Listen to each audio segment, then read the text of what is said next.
Live from Maine Memorial Stadium in Park Ridge, Illinois, Maine East High School, WMTH welcomes you to Maine East Blue Demon football. The Blue Demons look to notch their first win of the season as they get ready to take on the Wildcats of Wheeling High School. Hello, everyone, along with our producer, Miguel De Leola, camera operators Roman Aguiv, Daniel Lucero, and Seven Thomas. I'm Mr. Ash, along with Aiden Murnane, and welcome to a beautiful Friday evening at Maine Memorial Stadium. It is a wonderful mid-September evening of 75 degrees at kickoff. No rain is in the forecast.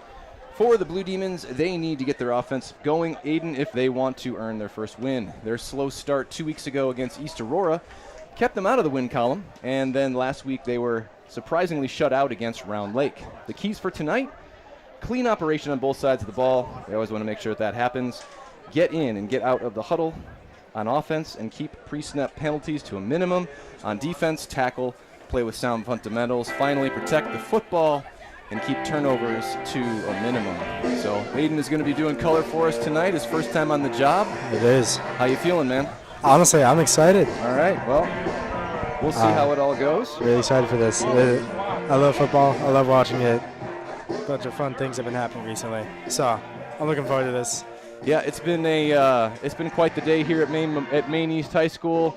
ABC Channel 7 WLS was here today for their Friday football flyover series. Many students here have been here literally since 4:30 this morning, but it was a great day to sort of showcase Maine East and what they're all about. Looks like Maine East will receive the opening kickoff. Wheeling puts their leg into it, and it is fielded by number 3. And he's going to try to take it over and cut it up inside, up the middle, to the 25, to the 30, all the way to the 35, close to the 40-yard line there.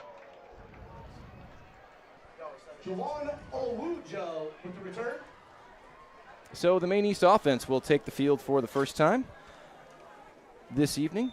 First-year coach Ryan Gronwick, hoping to get his first win of the evening.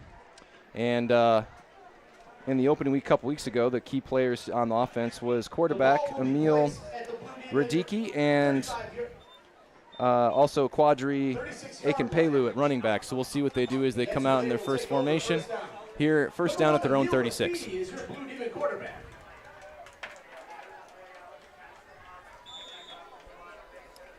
So first and 10 out of the gun. Rafidi turns, takes, gives it to his running back, and it is stuffed in the backfield for a loss. Didn't move.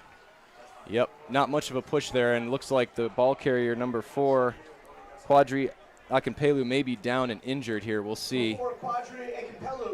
It's the first play. Yeah, not a good sign there to have the first play here having an injury on the field. So we'll have the trainers tend to him. Wow. Yeah, it's really too bad if that's something that if he won't be unable to continue the game. Of course, you hope the young man is okay, but he was a key to Maine East kind of making a 22-point second-half surge in their first game against East Aurora. Now, Maine East ended up losing that game, but they made it respectable there in the end, and Akinpelu was a big reason why. So that would be a huge loss for Maine East here in the early going. But he was just offensive line got no push. D-line came in and stuffed him, and it's a 3-yard loss. So as they tend to him, they'll be looking at a 2nd and 13 when play resumes. Check out this morning's ABC 7 flyover at abc7chicago.com. But yeah, it was really cool today, Aiden, to have ABC 7 here. Val Warner, who is quite the celebrity across Chicagoland. I remember her as she was the first television host to take over the time slot vacated by Oprah Winfrey when Oprah Winfrey finally retired and hung up her daily thing. So she co-hosted a show called Windy City Live with Ryan Cheverini, did a wonderful job. She's a multi-Emmy Award winner, and it was great to have her with us today to check out all the awesome things that we do here at Maine East High School. Yeah, I wish I was there. I just didn't wake up early enough. I saw a little video in the morning, though. It looked awesome. It looked really cool. Yeah. I was told, I think it was by Carter, it was really fun there. They were a bit disappointed there wasn't a helicopter, but I saw the drone shot. I saw a little M in the middle of the field. It was really cool. Yes, I think a lot of students were wondering why the helicopter didn't show up, because it's sort of the big the big thing here, but basically there was a lot of fog in and around the city of Chicago, and it was too foggy to safely fly, so they grounded the helicopter, so it wasn't able to go. So luckily, Mr. Adkins had a drone that he was able to use to get our shot. Plus, they were here a week ago to film a different helicopter shot just in case. The M that they filmed that day wasn't as full as the one from today, but at least they had it. So Quadri Akimpelu there, back on his feet, needing help off the field, walking gingerly, which is better than the alternative, but he's definitely in some pain. And I don't think he'll be getting back on tonight. Yeah, it's hard to speculate, but it's probably doubtful that he will be there. To the ticket booth on the west side of Maine Memorial Stadium. Again, so I will get you the new running back for Maine East here as soon as play resumes and I get a jersey number. Looks like it might be number 2, Andrew Garcia.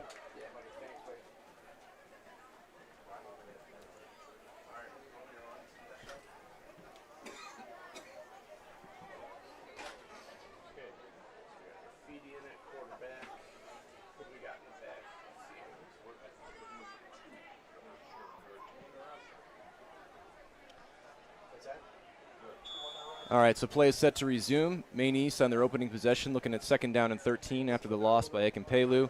Fumbled snap there by Rafidi, and that is going to be recovered by Wheeling. So Wheeling defense starting off with authority. This is a bad start, I got to say. Yeah, I mean, it's one of my keys to the game every day. One of the most important statistics, aside from the final score and winning the football game, is turnovers. And right now, Maine East coughed it up on their opening possession, and Wheeling, the Wildcats, are going to take over with excellent field position at the Maine East 29-yard line here. Not even a minute into the ball game. Yeah, this is bad.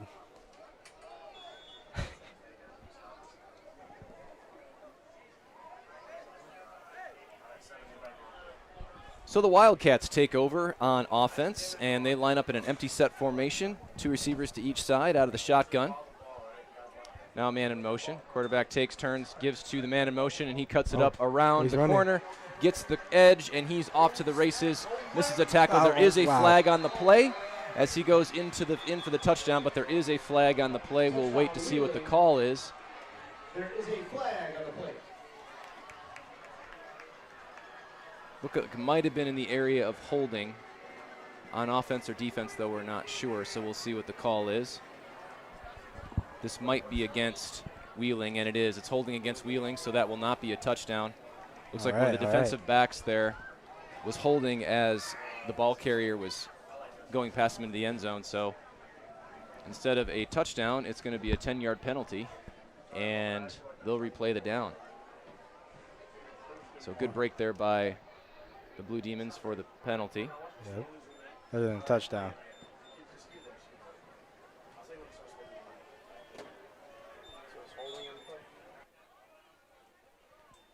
So it is a spot foul, so they're going to call this. It's a spot foul, so they're going to call this 1st down and 1 at the 20-yard line. So a little bit different than they do in the pros. So it's 1st down and 1 for the Wildcats. Same play, and that time movement, that is going to be against the Wildcats, most likely in the neighborhood of a false start. And it is, so instead of 1st and 1, it's going to be 2nd down and 6. So some penalties here by the Wildcats as they shoot themselves in the foot coming off the turnover. So a bit of a sloppy start on both sides of the ball here tonight. Yeah, well, for both teams. Yeah. One was a lot worse than the other, though, I got to say. That's true. You never want to have the turnover that early in the game. If you're Maine East, you want to make sure you stand up defensively and try to hold them to no points or a field goal at the very least, so you can get the ball back no worse for wear. But it's always tough this early in the game because it can really play bad news with your field position, if nothing else. This time the quarterback keeps it, and he goes upfield, gets the edge, and he's tackled around the 15-yard line, close to the line to gain. We'll see where they spot it. And it looks like they are going to move the chains. It's going to be 1st down and 10, right at the 25-yard line of Maine East. Or excuse me, the 15-yard line of Maine East.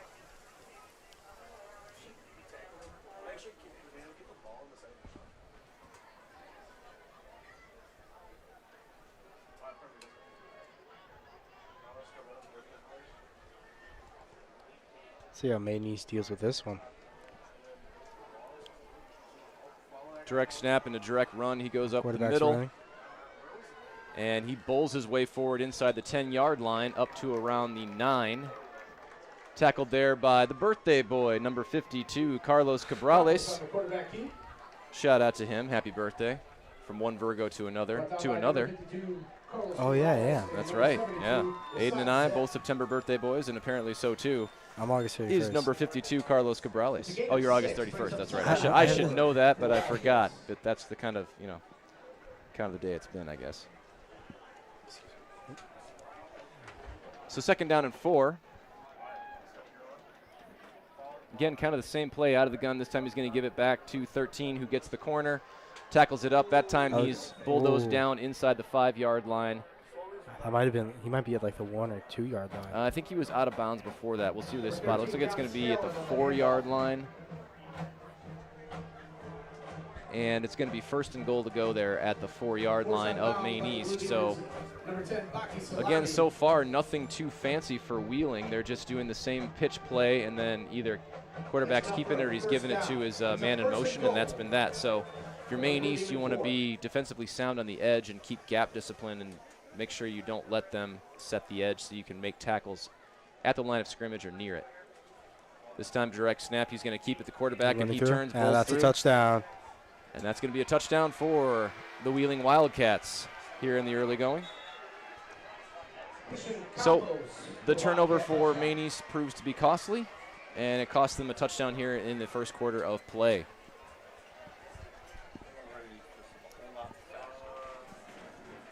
Again, it's kind of interesting. We look at this football program under first-year coach Gronwick, and unlike in years past, he's not having JV players play varsity as much as possible. So it's a true varsity squad. And the only reason I bring that up as the extra point is good is that the JV squad has really big numbers, and they thoroughly beat Wheeling today by a score of 26-6. So it makes you think that if this program can maintain and Gronwick can bring those JV players up to varsity when they're ready, they might get some more talent infused as time goes on. That would be cool. Yeah, the varsity team they won their first game of the season, and they won against Wheeling today. So they have a positive win rate right now, which is really nice. So yeah, if you're Maine East, again, offensively, you got to try to find some answers. Of course, the injury to feature back Akinpelu doesn't help, but they, of course, were shut out against Round Lake last week, so they got to find points somewhere.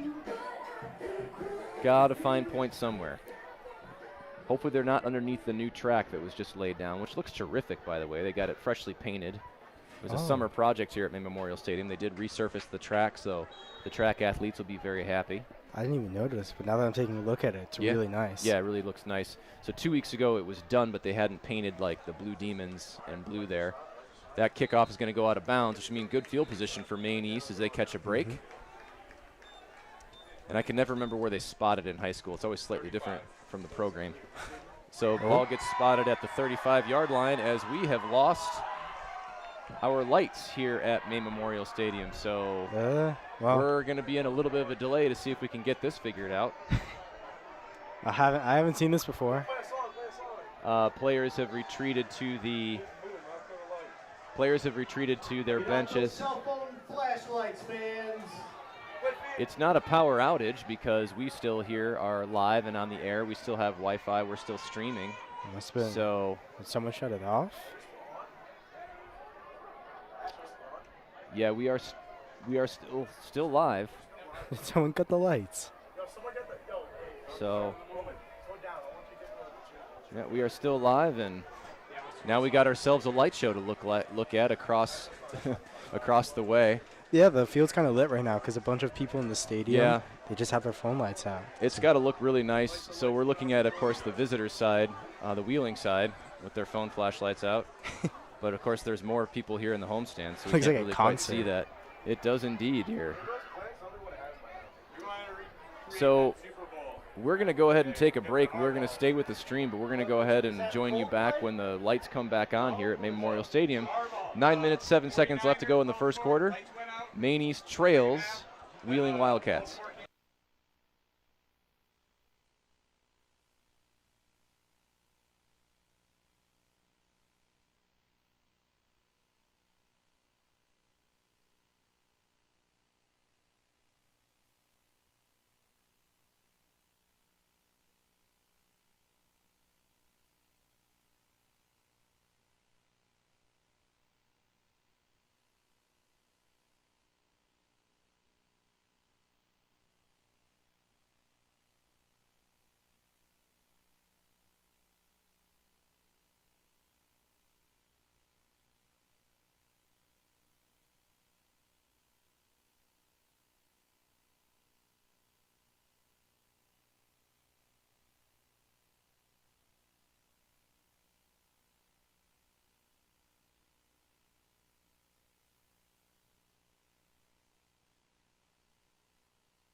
This is WMTH coming at you live from Maine Memorial Stadium, where the stadium lights have gone out.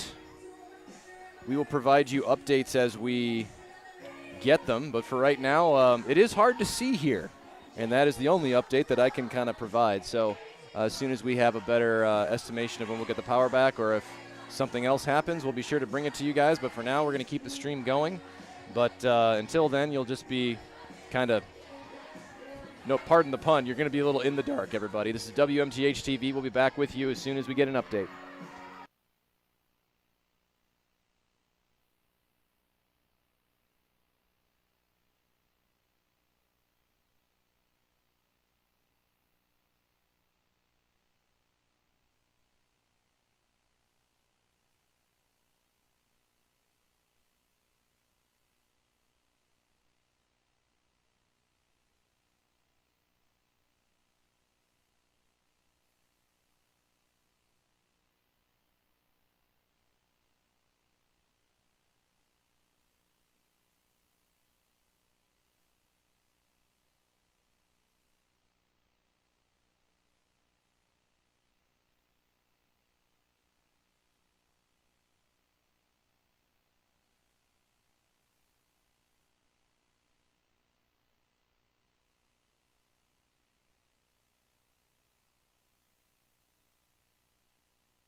WMTH-TV, welcome back to Maine Memorial Stadium.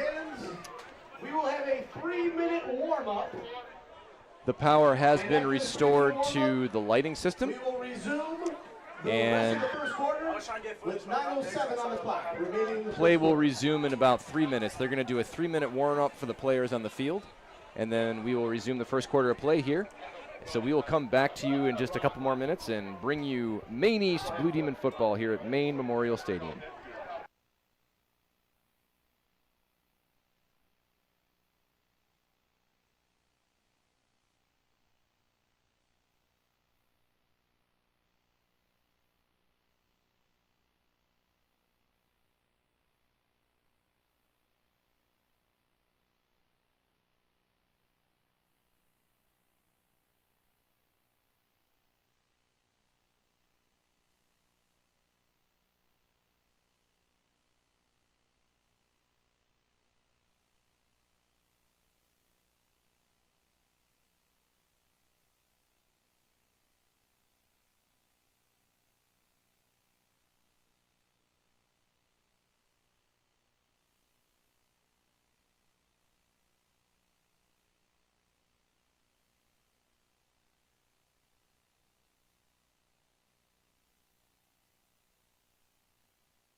Welcome back to Maine East Blue Demon football here at Maine Memorial Stadium. After a delay in which the stadium lights went out for several minutes, we are back and ready to resume play. Referees come together. The players are going to get back onto the field. And we'll remind you of down and distance here in just a minute. Maine East is on offense. They trail 7-0 after a opening drive turnover, which resulted in a touchdown for the Wheeling Wildcat offense. It's their second position of the night, and they have a first down and 10 yards to go. The kickoff for Wheeling after their touchdown went out of bounds, so it is 1st and 10 at Maine East's own 35-yard line. Handoff to number 2, the ball carrier, and he plows his way forward for 5 yards, call it maybe 6. All right. So good positive gain there for number 2, Andrew Garcia, the 160-pound senior running back, taking over for the injured Quadri Akampelu. Sorry, I keep forgetting that name. It's like I keep. So, and I'm sorry, Quadri, and to your family, I apologize.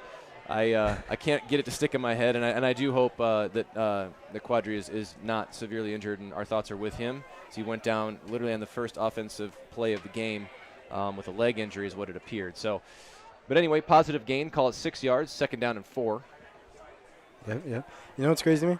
It's almost 8:10, and you have 8 minutes left on the clock for the first quarter.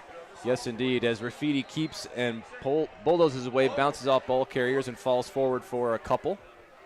setting up third down, and looks like 3 yards to go. Yeah, that was definitely an unexpected delay. This is my 14th year here at Maine East High School. I have seen the stadium lights go off before, but unlike this game, it was at the very end of the game, so the score was no longer in doubt. The seconds were ticking down, so it wasn't something that they had to come back from. But yeah, it is interesting that it happened. We don't know why. If we find out why, we'll be happy to bring it to the viewers. We're glad you're with us. Third down and 3, ball's at the 42 of Maine East.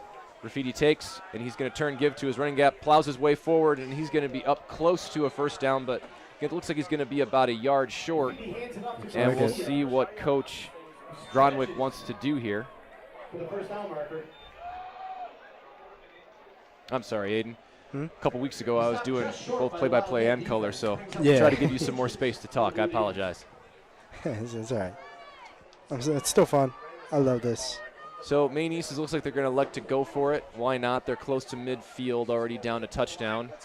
They want to get a good drive here. 4th down and 1. Of course, here you want to make sure you don't have any sort of pre-snap penalty.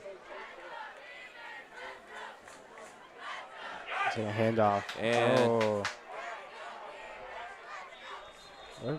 Maine East is shut down by the Wheeling Wildcats as they plow forward across the line of scrimmage, and Maine East is going to lose 3 yards on the play, and the Wildcats will take over in their own territory. Wow. Close to the 40-yard line of Maine East. Call it the 40, looks like they're going to put it about the 42-yard line. So some positive yardage on the drive, but it's stalled after 9 yards and 4 plays. And now if you're Maine East defense, you really want to try to stop them here and not get down into an early 2-score hole here.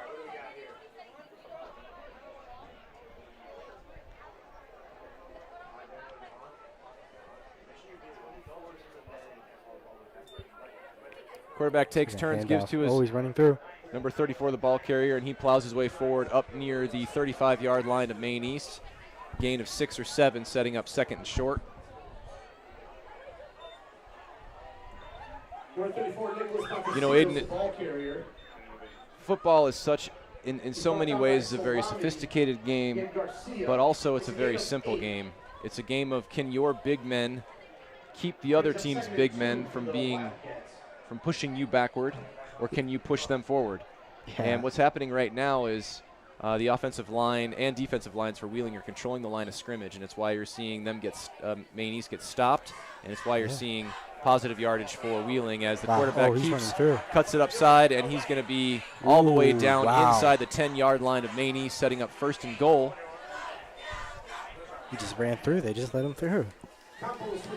Yeah, I've noticed like a lot of our guys just get stopped. They can't do anything. Yeah, I mean a lot of that is just simply size differences or whatever. But yeah, it's a question of strength. It's also a question of sound fundamentals and being able to block and tackle. It matters all the way through all the different levels of the sport. Whether you're playing in high school, you're playing in Pee Wee, you're playing in college, or of course the NFL. The game is won or lost at the line of scrimmage, and so right now Wheeling is dominating it on both sides of the ball, and that's why you're seeing their success here.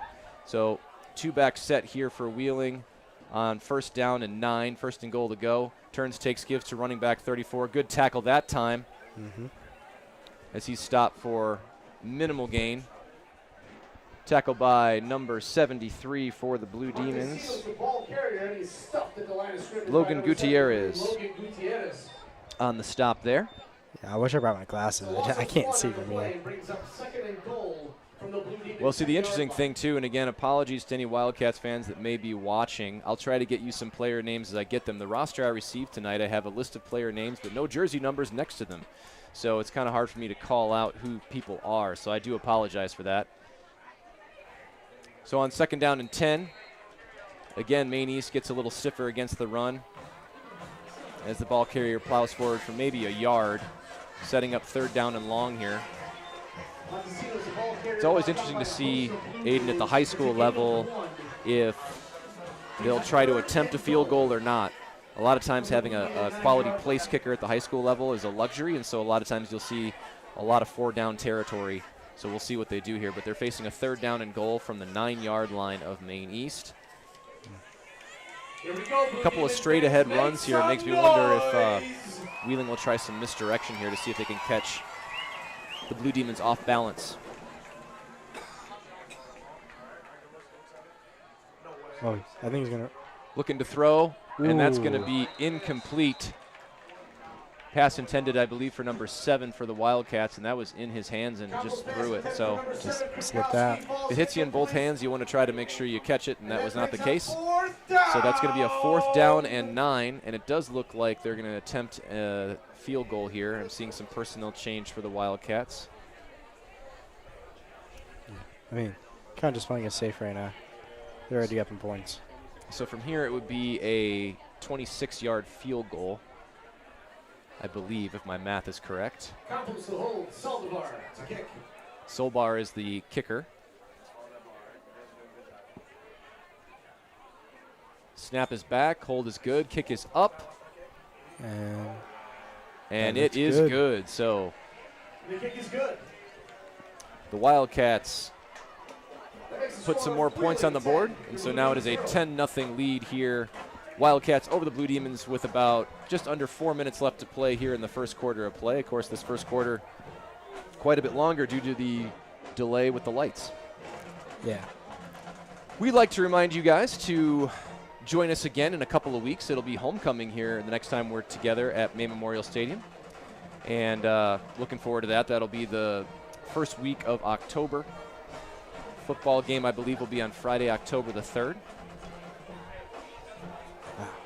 September's almost halfway over. Yep. Feels like it just started. The thing about school years is once they start, it seems like they go fast. So it does go by. Ball falls off the tee there, so they'll reset. Number 2, Garcia, is back deep to receive for the Blue Demons.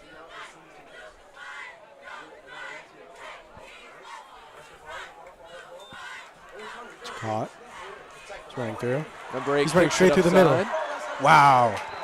He's going to be tackled up around the 47, maybe the 48-yard line. Great return there by number 8 of the Blue Demons. Just ran through the whole team.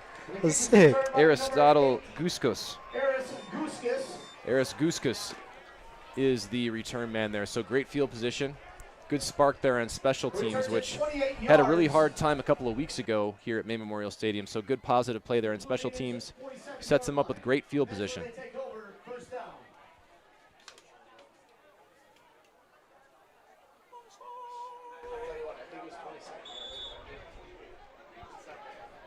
So first down and 10 at Maine East's own 47-yard line. And if you're Maine East, you really want to try to capitalize on this field position. He pitches it back to number 5, turns and cuts it up. And he is knocked out of bounds. Knocked down with authority after a gain of about 2 or 3. We'll see where they spot it.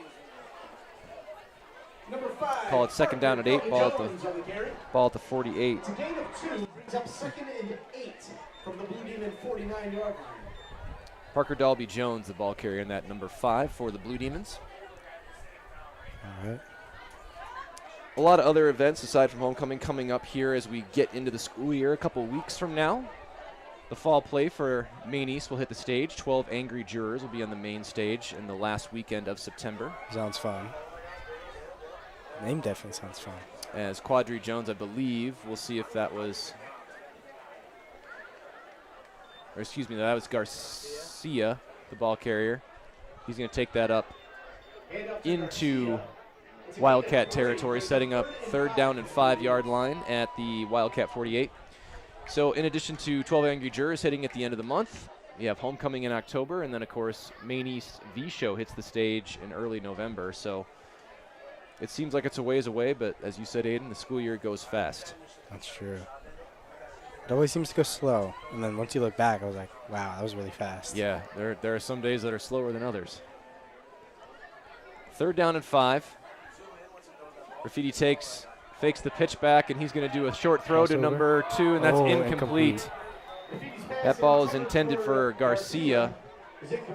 And again, just went right through his hands. Good throw by Graffiti. If he had caught that ball, it most likely would have been an easy 1st down. It's not a touchdown. Yeah, he might have had some additional room to run. But instead it's incomplete, and it's 4th down and 5 for Maine East, and they're in punting formation. Looks like the man that dropped the pass is going to be back to punt, and Andrew Garcia. Number 6 of the Wildcats is back deep to receive. Campos set to receive for the Wildcats. Campos set to receive for the Wildcats. Again, apologize, Wildcat fans. Try to get you that information as it goes. I had a roster with no jersey numbers, so it's difficult to do so. Thank you for your patience.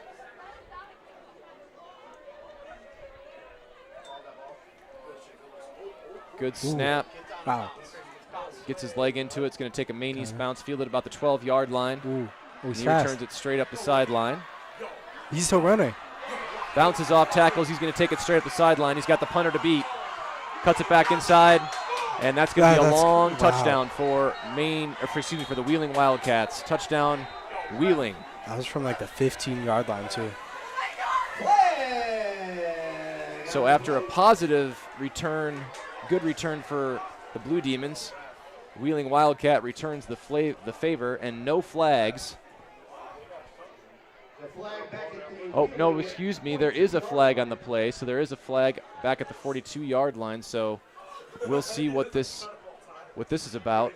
Usually if there's a flag on special teams on a kickoff, 9 times out of 10 it is against the receiving team.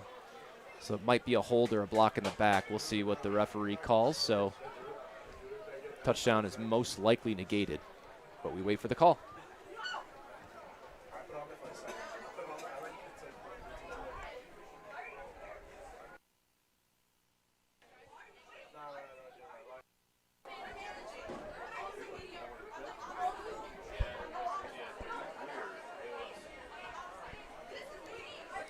Still waiting on a call from the official. Now he's ready to make his call. We'll see what he says. Personal foul against Maine East. Looks like the touchdown is negated.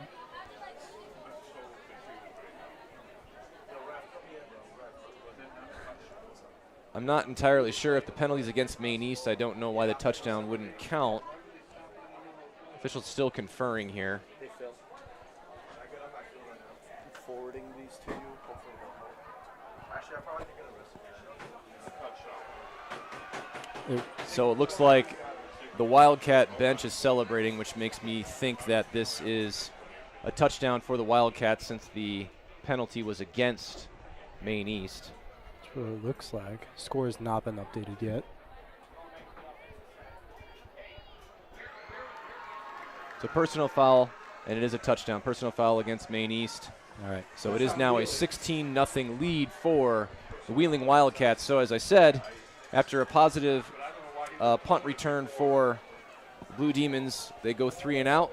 They punt back to them, and they have a return of their own. This time it goes to the end zone, and it is already a 3-score lead here in the first quarter here at Maine Memorial Stadium as we await the extra point.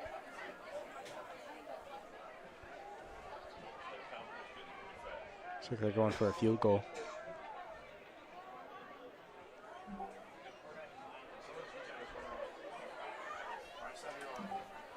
So the Wildcats set up for the point after touchdown. And there's a flag on the play. Looks like a false start against Maine East. Yeah, offsides there against Maine East. Can't see what jersey that is. That's going to move them forward a yard. Now that entirely might change their line of thinking. So basically the ball's placed in the 2-yard line in a point after touchdown situation, but it'll be half the distance to the goal, so they get the ball at the 1. So now they're going to change their personnel and go for 2. Yeah, it looks like because they're closer, they're just going to pass it off and just run straight through. We'll see if Maine East is up to the challenge. Believe it or not, every point does make a difference, and sometimes the points you don't score can come back to haunt you, but if you're Maine East, you really want to try to stop the bleeding here.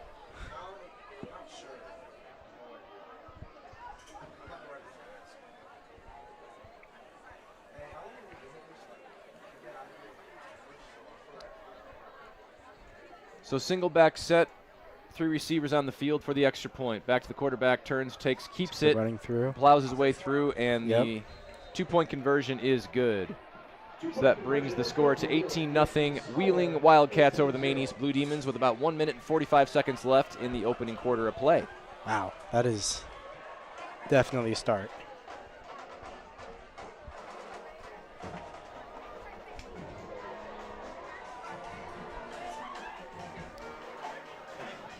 Again, you have another head coach taking over this program. It's going to take some time. There's been a lot of coaching turnover here at Maine East for this program, and so anytime you do that, you have to rebuild that program all over again. People are going to leave, new people are going to come in, and we'll see if Gronwick is up to the challenge here. But if you're Maine East, you really want to have some stability in the program to grow it the right way. Yeah, I've heard a bit from the players of some not miscommunications, maybe some faults in the coaching that makes it awkward.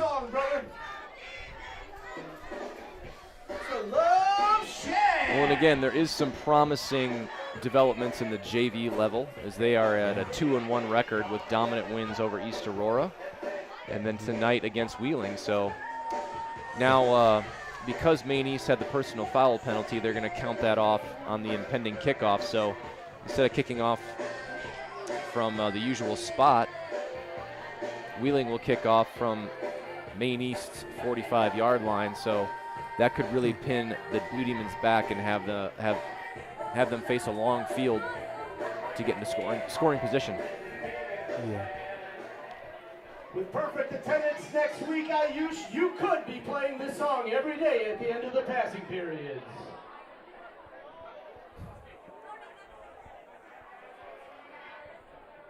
I don't even know if that's possible, bro. The kid said Lovesick. I asked him repeatedly, who's the guy that plays Lovesick? So number 23 puts his leg into it. How about 20-yard line? And that's where he's been stopped. Stopped out of bounds right around the 25-yard line of Maine East. So Maine East actually catches a break. It wasn't a great kick by Wheeling, so the field position could have been way worse. Yeah. Ball's going to be, it looks like, about the 22-yard line of Maine East, where they'll take over. First down and 10 with about 1 minute and 39 seconds left to go in the opening quarter of play.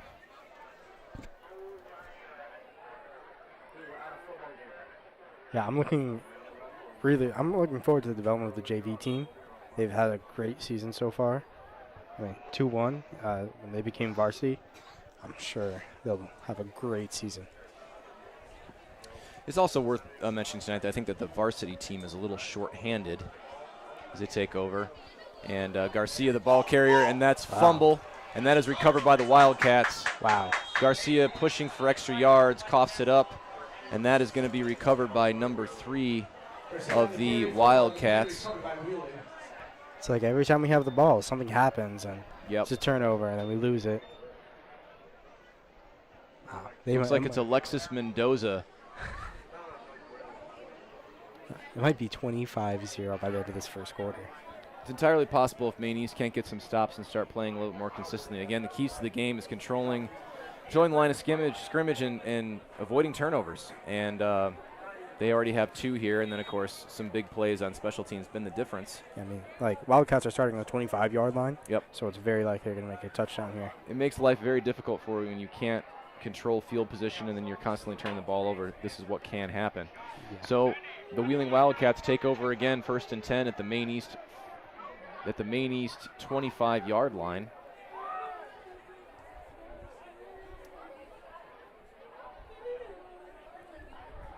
Out of the gun.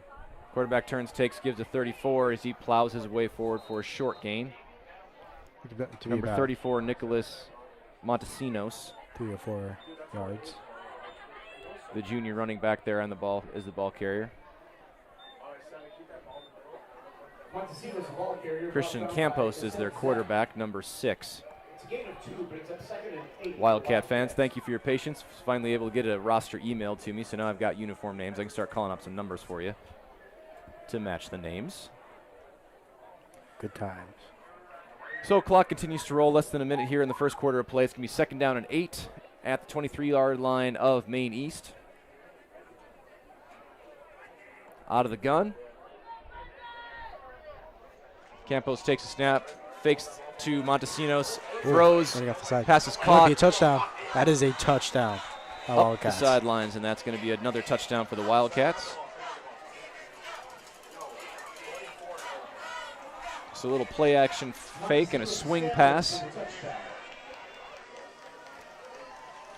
Pass is caught by Dimitri Demos, the wide receiver for the Wildcats.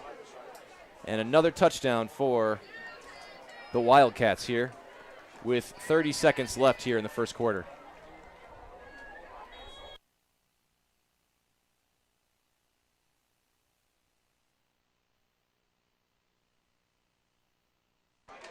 Pardon me, everybody. That is Josh Scanlon. I was looking at the wrong roster. I apologize, everybody. Josh Scanlon there with the touchdown pass from Campos. Point after kick is good. And just like that, it's a 25-0 lead for the Wildcats here as the first quarter of play winds down. Sometimes it's bad being right all the time.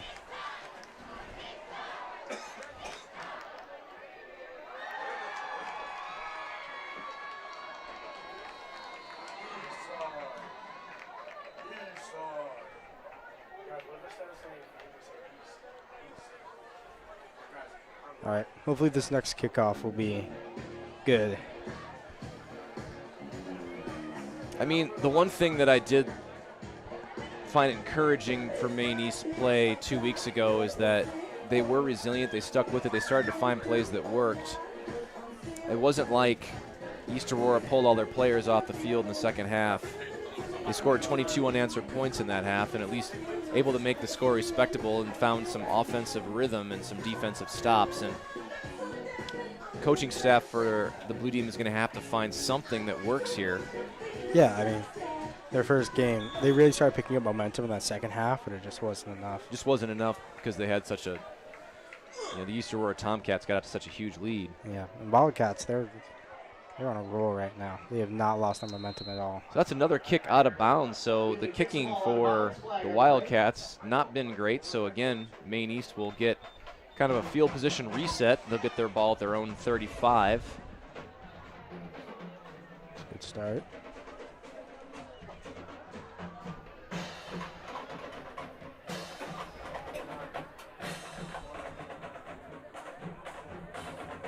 $33 on the clock.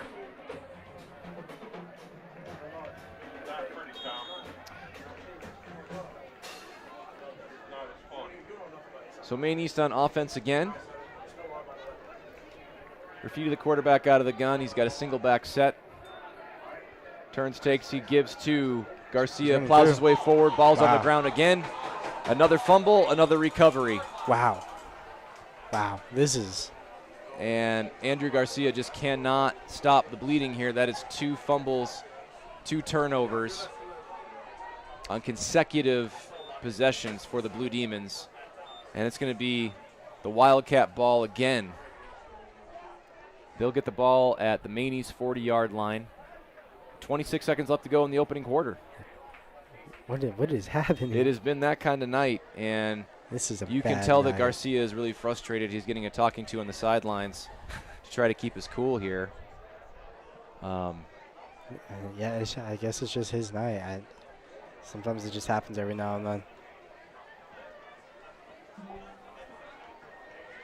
I was listening to an interview from an NFL player about, when things start to snowball like this, like what can did. So that's going to be 2nd down and 10 here with 12 seconds left to go in the opening quarter of play. After this play, it looks like it's going to go into the second half. Second quarter of the first half. Yeah, Sorry. I mean, that's okay. Sorry, I'm tired. It feels like it's been a half a play because of the power. Well, I don't want to call it a power outage. I would call it a light outage. We never actually lost power. Yeah, I mean, it's 8:30 right now. It's been a long opening quarter of play. It's been an hour since kickoff.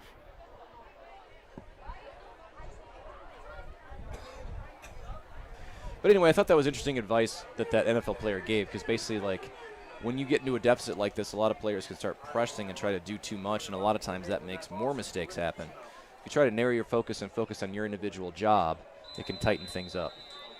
And that's going to be a false start. There's flags on the play. And that's going to be against the Wheeling Wildcats. Delay of game, actually, so didn't get the playoff in time, so that's going to be a loss of 5 yards. Back them up 5.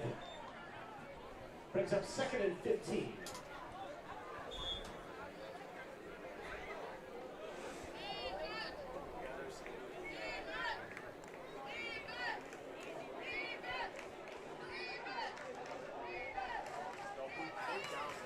So without a penalty, this will most likely be the last play of the opening quarter here. 11.4 seconds left to go. 2nd and 15 from Maine East 45-yard line.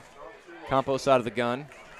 Man in motion, turns, takes, gives to number 34 the back, and he just bulldozes his way forward to the original line of scrimmage. Gain of 5. And that's where the first quarter will come to an end here at Maine Memorial Stadium, where the Wildcats lead the Blue Demons by a score of 25-0.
So we're back for the second quarter play here at Maine Memorial Stadium, and as a reminder, the Maine East Blue Demon Regiment will be performing at halftime. Now, we're not going to carry that performance with you live. You might see it, but we're not going to carry sound. Mr. Beckwith kind of builds his Blue Demon Regiment program in steps and stages over a long period of time. They start putting things together in August, and he prefers that we showcase the Blue Demon Regiment's performance in its entirety once it's entirely built up during the last home football game of the season, which will be October 25th for senior night. So we'll definitely bring that to you, and we're excited to do that. Students and fans, it is Staff Appreciation Night tonight here at Maine East High School. And as a reminder, it is Staff Appreciation Night here today at Maine Memorial Stadium. Right. I got to say, I feel moderately appreciated. I appreciate you, Mr. Ash. I set that up. Thank you for playing my game. So we are back for the third quarter, and it's going to be 3rd down and 11 for the Wildcats after the turnover. Ball is at the 41-yard line of Maine East. Campos back to throw, rolls to his right, waiting. Now he turns and runs. That ball is incomplete, and I think it would have, there's a flag on the play. I think he threw that past the line of scrimmage. We'll see what the flag is. Can't throw the ball once you're past the line of scrimmage, and I thought he was past that line there. We'll see what the officials call.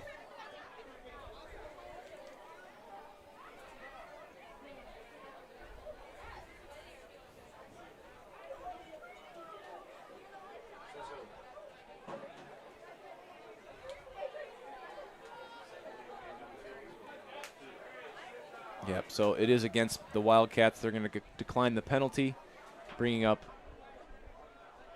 4th down and 11. If they don't break through here, this is our ball, which would be amazing.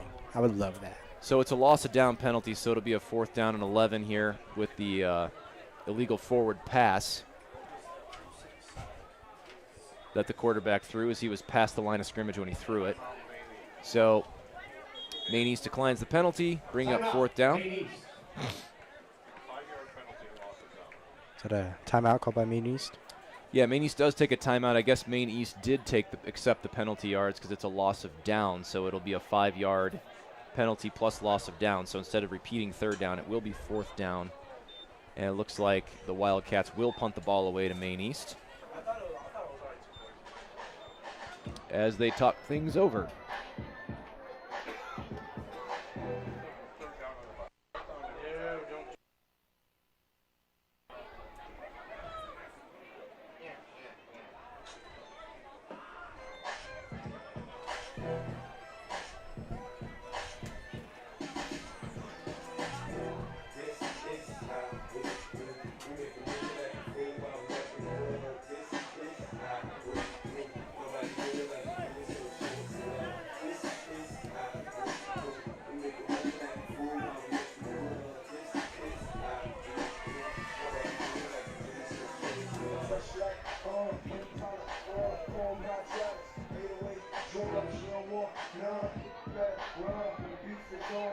right? Both teams are back on the field.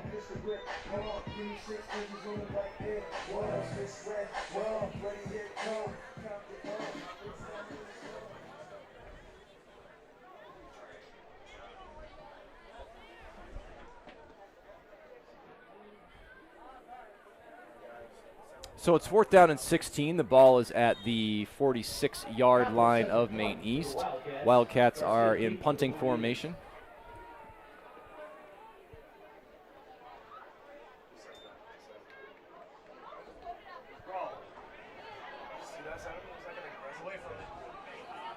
It's a good kit that's going to take a Wildcat roll. Did Wildcats were? So that is a live ball. So if you let it drop and roll, you want to get away from it. It looks like it will be Maine East ball, but the Blue Demons way too close to that ball if they're going to let it roll. If a Blue Demon player touches it, it's now a live ball, and if had that happened and Wheeling recovered that at that position, it would have been 1st down Wildcats. So Maine East dodges a bullet there. But they got a long way to go. They are pinned back all the way at their 14-yard line, where it'll be 1st down and 10.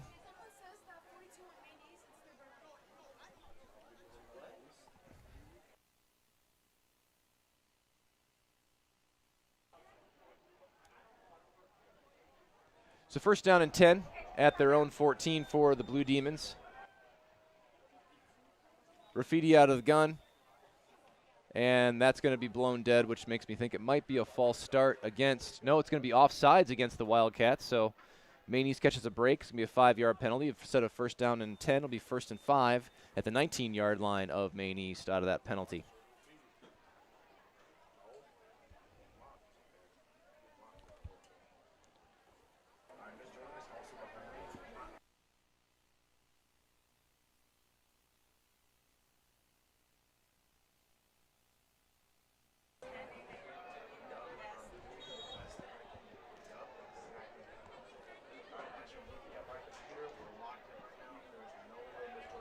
So 1st down and 5, ball at the 19 of Maine East off of the penalty by the Wildcats.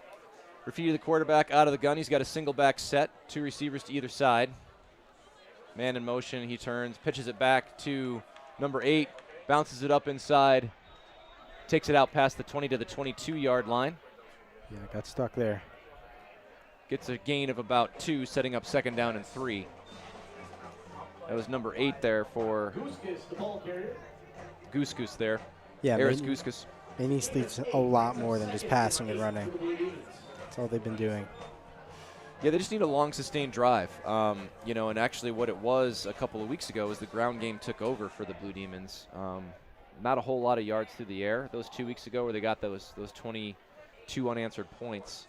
So we'll see if they can get something going on the ground, which seems to be their more bread and butter.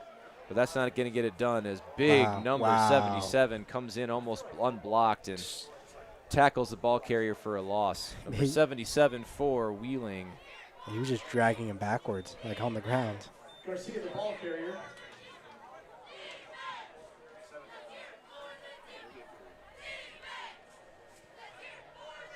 So it's going to be a loss of a yard. It's going to be 3rd down. 3rd down and 4 at the 21-yard line of Maine East.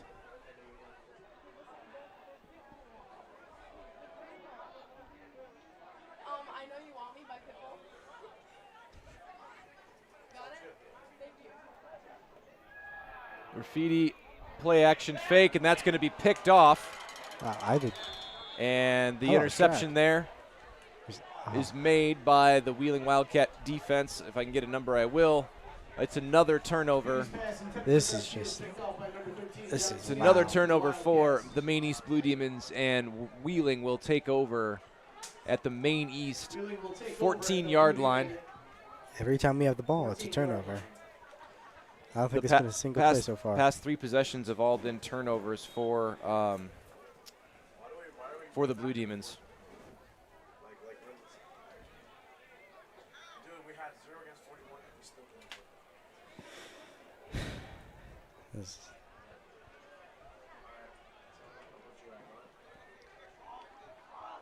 Yeah, I remember Wheeling came out on the field right before the game started.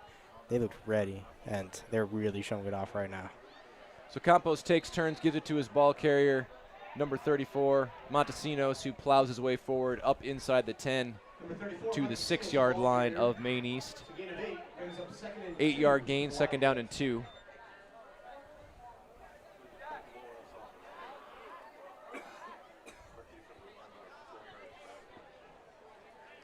Again, the battle's just being dominated at the line of scrimmage by the Wildcats on either side of the ball. Maine East just hasn't been able to consistently block on offense and hasn't been able to consistently get upfield on defense, and it's been the difference in the ball game. That and the turnovers. Montesinos off the pitch, cuts it back up, plows his way forward, got the first down. It's going to be 1st and goal. Wow. So the ball's going to be about the 5-yard line. We'll see where they spot it. Yeah, I think Wheeling is just going to try and run through here.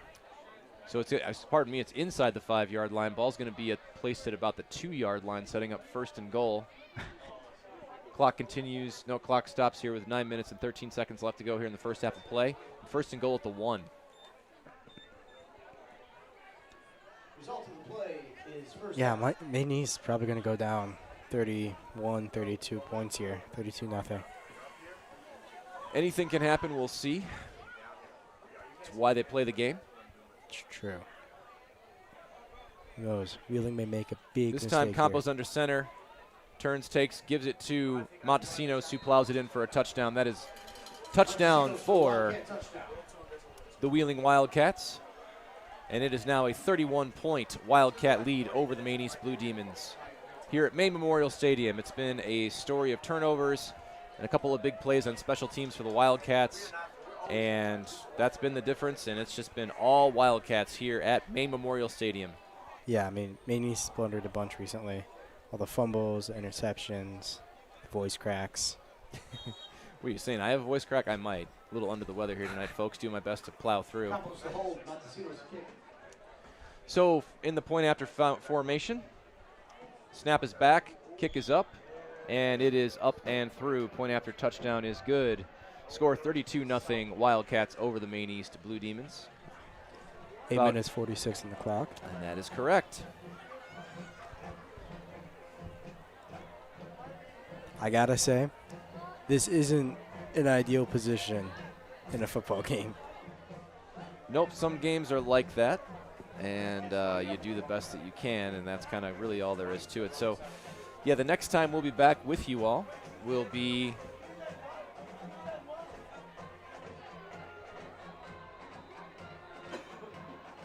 on Friday, October 3rd. So 3 weeks from today will be the homecoming football game. Well, I'm excited for that. Maine East will take on the Vernon Hills Cougars. Kickoff there set for 7 p.m. right here at Maine Memorial Stadium. Then our season will conclude on Friday, October the 24th. Maine East takes on Highland Park for their home schedule finale. You know, I gotta say, Vernon Hills has a pretty nice pool. Aiden Murnane is a swimmer. He also does water polo, so he knows about various pools across the CSL conference. Yet another kick goes out of bounds for the Wheeling Wildcats. So if there's one area that Wheeling needs to work on, it's definitely their kickoff game. Yeah, seems like they're doing this on purpose now. It's 3 in a row.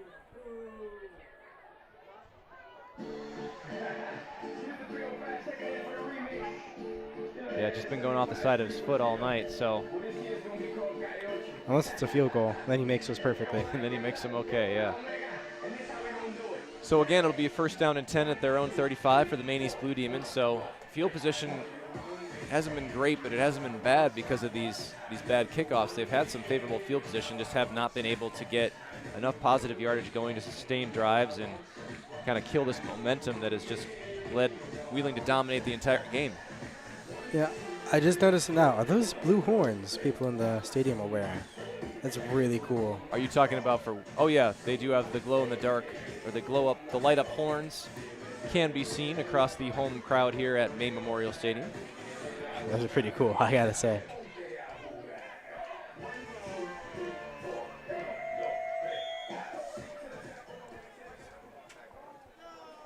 So 1st and 10 for the Blue Demons. Radicki botches the snap, but he gets a hold of it and barrels his way forward. Looks like it's going to be no gain on the play. And looks like there is a player down on the field for Wheeling.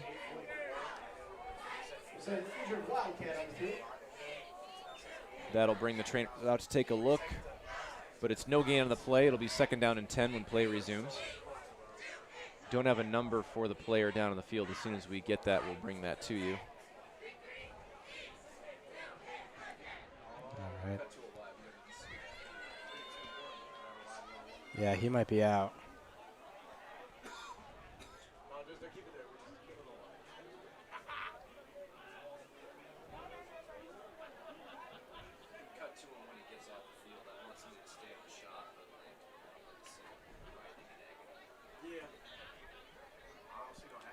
Well, he seems Player's to be up walking. on his feet. Looks like it's number 21 for Byron. Number 21, Byron Areola, making his way to the Wildcat sideline.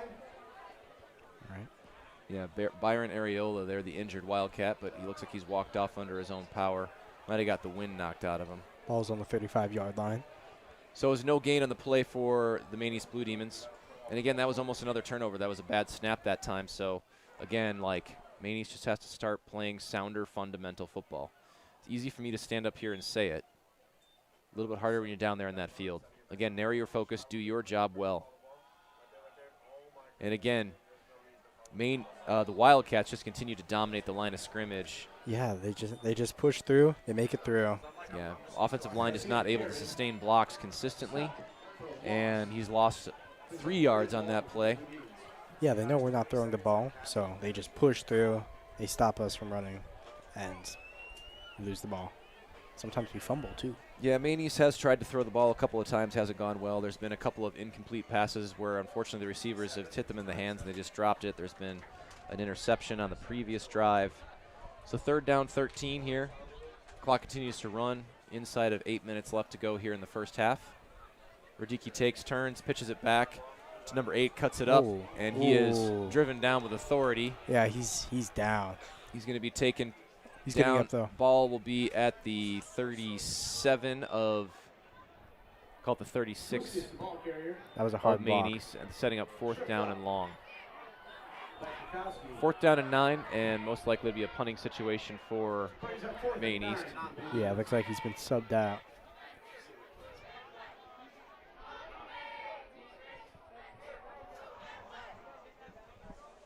So Christian Campos is actually the deep man to receive the punt.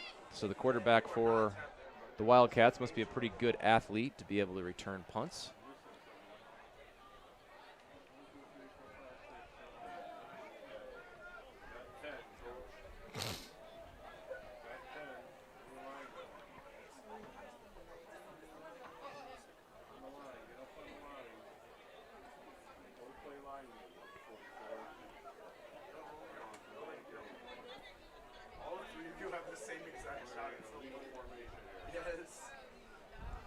High snap, well over his head. Garcia hustles all the way back. He tries to kick it, and that's going to be recovered by Maine East. Wow.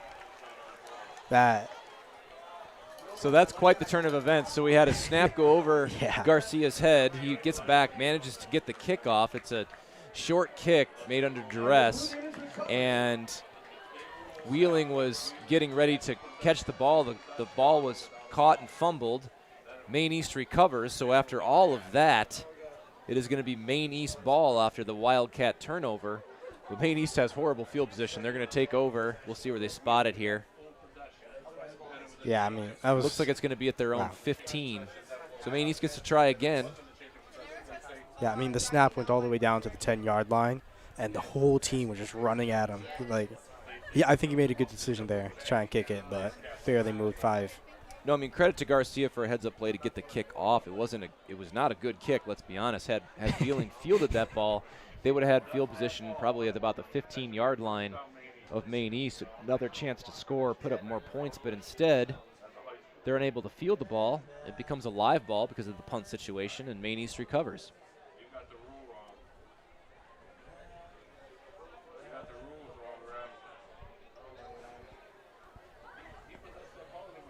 Now the coach here is talking things over.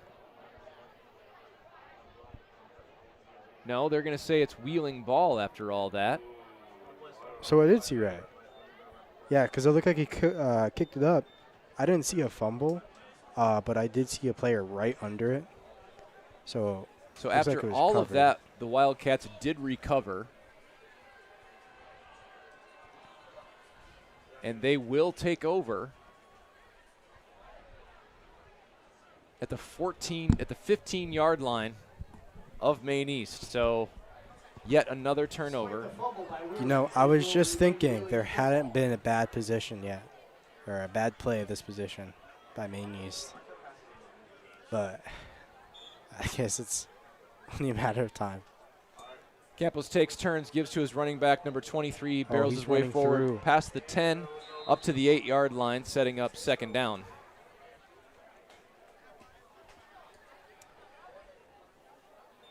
Number 23, Giuliani Saldivar is the ball carrier. And there's a player down on the field for Maine East. Looks to be, I think it's number 8 for the Blue Demons. Eris Guskus. We'll see if that is the player as he remains down. Trainer's going to go check him out. Might be a problem with the leg. Oh, he's up. Pardon me, it's number 3 for Maine East. That is Juan Aluja. I don't know how to pronounce Juan it. Aluja. But he seems to be okay. It's going to be second down and 4. 6 minutes left to go in the first half of play.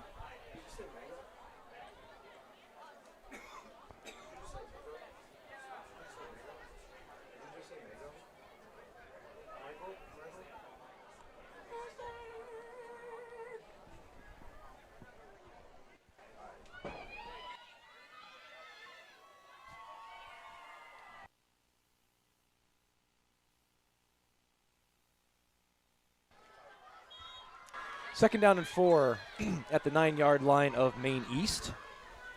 Campos takes turns, gives to number 23, plows his way. Pardon me, everybody. It was not a touchdown. They were stopped short on that previous play. It's actually first and goal at the 1-yard line, so apologies for that. Result of the play will bring up first and goal from the Blue Demon 5-yard line. First and goal at the 5-yard line, so apologies, everybody. They were stopped short from my vantage point. It looked like it was in. Yeah, all the players were cheering as well, so.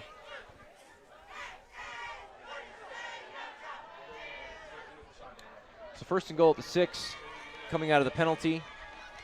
Campos in the shotgun. He turns, takes, gives to number 23, is back, barrels his way forward. He's just running and through this time, that is a touchdown. This time he's able to hit the pay dirt. That'll be a touchdown for the Wheeling Wildcats. Giuliana Saldivar, the ball carrier. This is a rough night, but you know what? It's still pretty cool. Indeed it is. There's something to be said for Football Fridays all across America. So it is a touchdown, and they will try for an extra point here as opposed to what I thought was a 2-point conversion. Again, apologies. Snap is back. Kick is up, and it is good. Saldivar's kick is good. So with just under 5 minutes left to play, the score remains 39-0, Wheeling over the Maine East Blue Demons.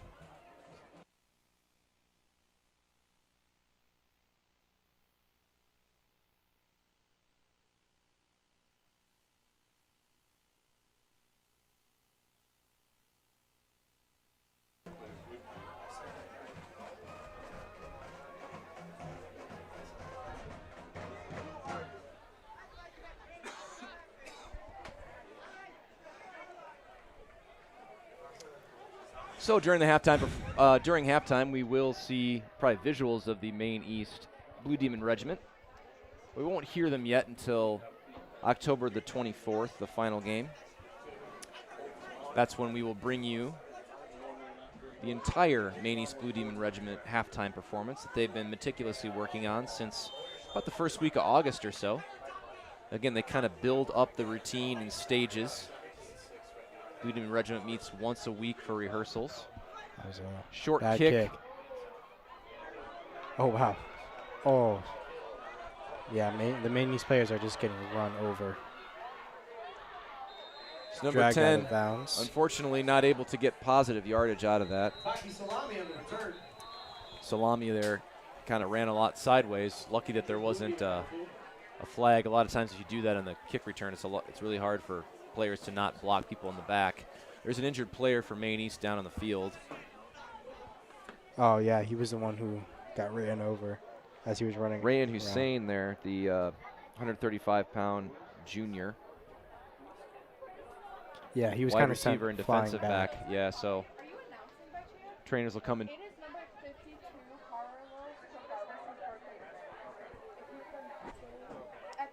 They'll come and take a look at him.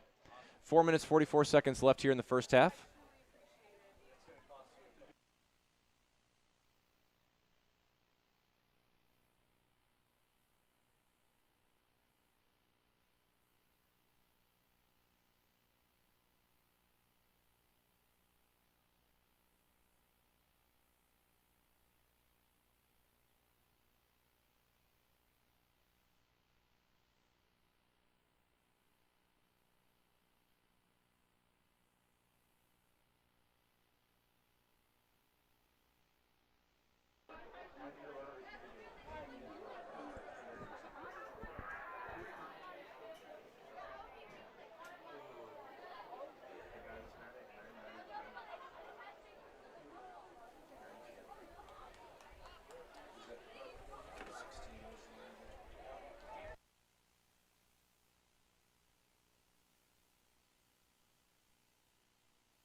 So Rayan Hussein is on his feet, being helped off the field there. So, again, another what appears to be significant injury for the Maine East Blue Demons. Of course, their primary running back went down in the first play from scrimmage tonight, Quadri Akimpelu. Yeah, they got a special teams player coming off as well. So this is a really bad night for Maine East. Yeah, it's just been a tough one.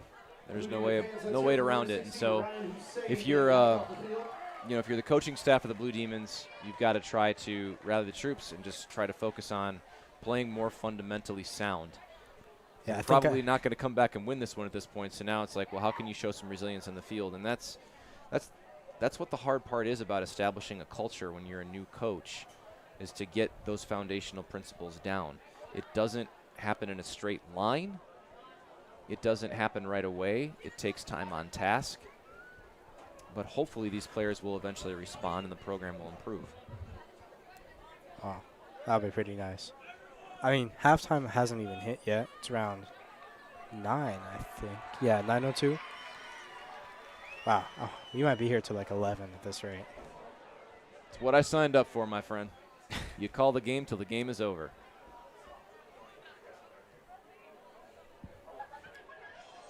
So Maine East is set to take over at their own 28-yard line. 4 minutes, 44 seconds left to go in the first half. It'll be 1st and 10.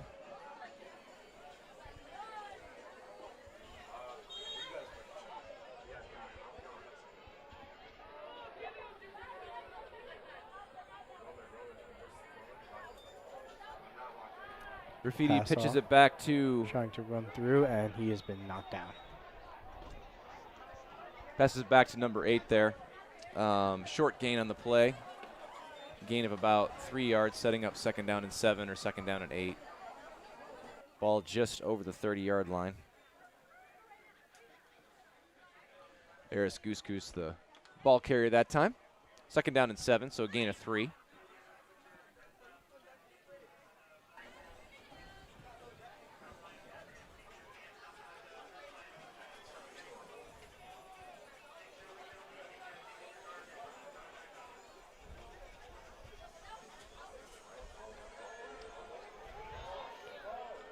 Oh, So pitch back to number 7. He's trying to get away.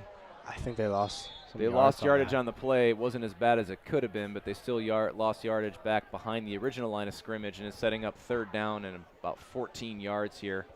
Yeah, I mean, Wheeling is just running through us. It's like the defense isn't even there. Yeah, offensively they just haven't been able to sustain consistent blocks, and so it's just been the biggest difference in the game here.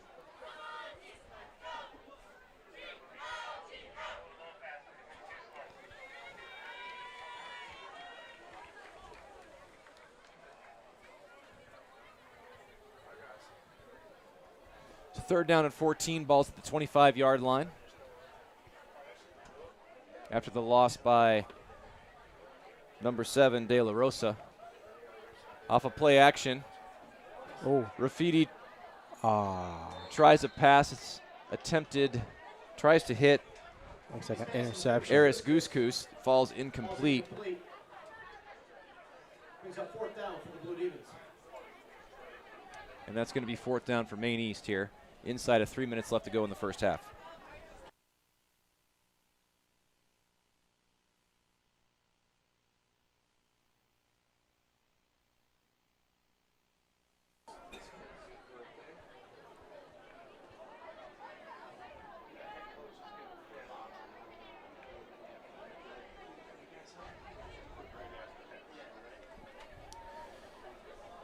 So 4th down and 14. Campos back to receive Maine East punt. Snap is back. Cleaner operation this time. Pretty good kick. It's going to take a Maine East bounce and roll its way inside the 45 all the way to the 43-yard line of Wheeling, where they'll take over there with about 2 minutes and 48 seconds left to go. Again, a couple of other events that will be coming up here in the month of September. Towards the end of the month, last weekend of the month, the fall play for Maine East High School. 12 Angry Jurors will hit the Maine East stage. I'm excited for that. It should be a good time. I actually haven't heard about it until right now. It's the fall play is always great. Miss Grooms, great young drama teacher here at Maine East High School. And then homecoming week, of course, is going to be that first week of September and October. Didn't the previous drama teacher retire? Yeah, so Miss Hall retired 2 years ago. So Miss Grooms is our new drama teacher. She took over in the 24-25 school year. So this is her 2nd year. So second fall play she's put on with 12 Angry Jurors, and we'll be excited to see it. High snap there. Campos able to corral it in. And he keeps it himself, and he's off through. First just down and more. He's got the corner. He's to the edge. 30, 25. And it's a foot race. He's inside the 10, and he takes it all the way in for a touchdown. Wow. I mean, like, 2 players were right on him. They couldn't get him out. He was just running along the side and made it. There's a late flag on the play in the end zone here.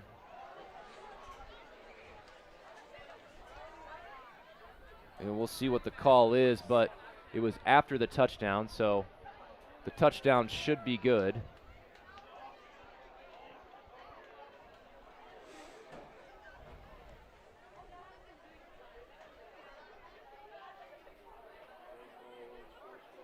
They're going to call unsportsmanlike conduct against Maine East. Maine East is frustrated. I mean, with the score being what it is, it's understandable. But again, you got to try to keep your discipline, and that's the type of thing that can can drive coaches crazy.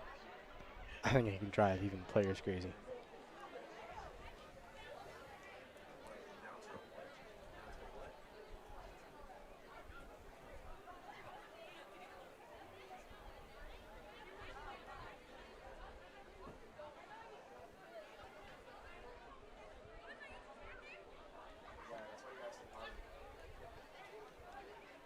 So we're waiting on the spot here coming out of the penalty.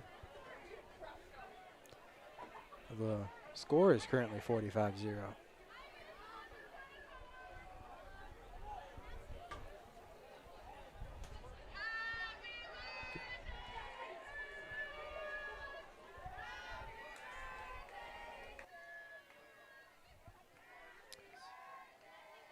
So Wheeling is in formation for the kick after touchdown, point after touchdown.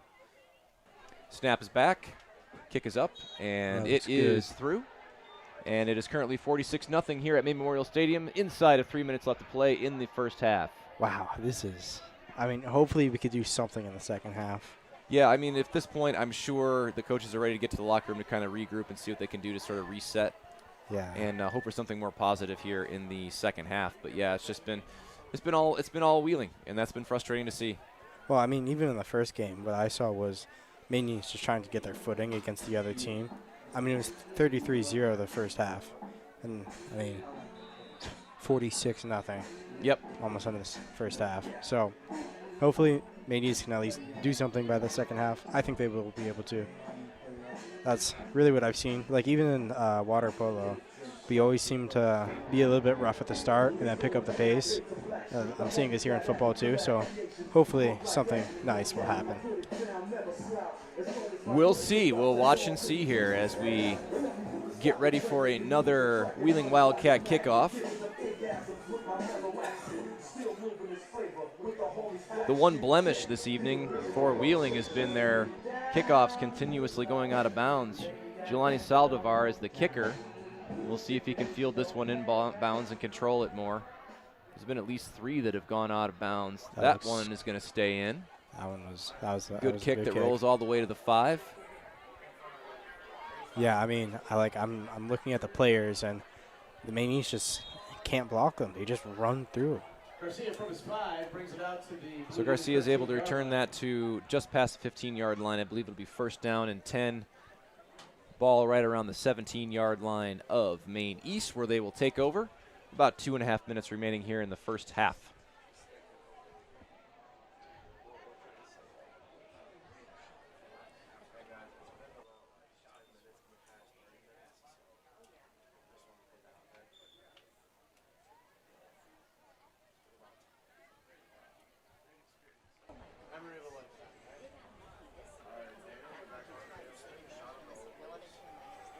First down and 10, Maine East. Rafidi back in the gun. He's got Garcia, the lone back. Turns, takes, gives Garcia. No, he's going to keep it. Rafidi, good fake. Just takes it up around the edge and gets it up to about the 25-yard lines before he's driven out of bounds. I'm waiting for halftime so you can do the whole thing. Setting up second down and short, so a good positive first down run there by Rafiki. I got to get his name right. Rafidi, probably. Sorry, not probably. Rafidi.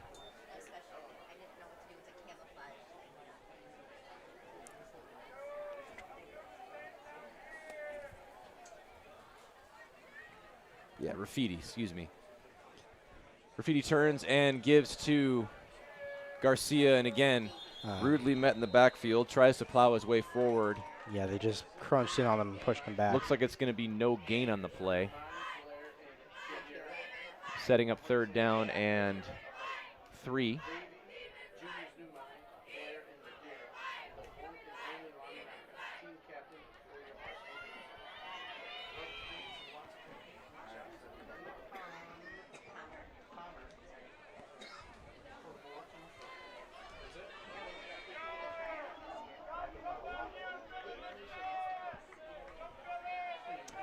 Third down and 3.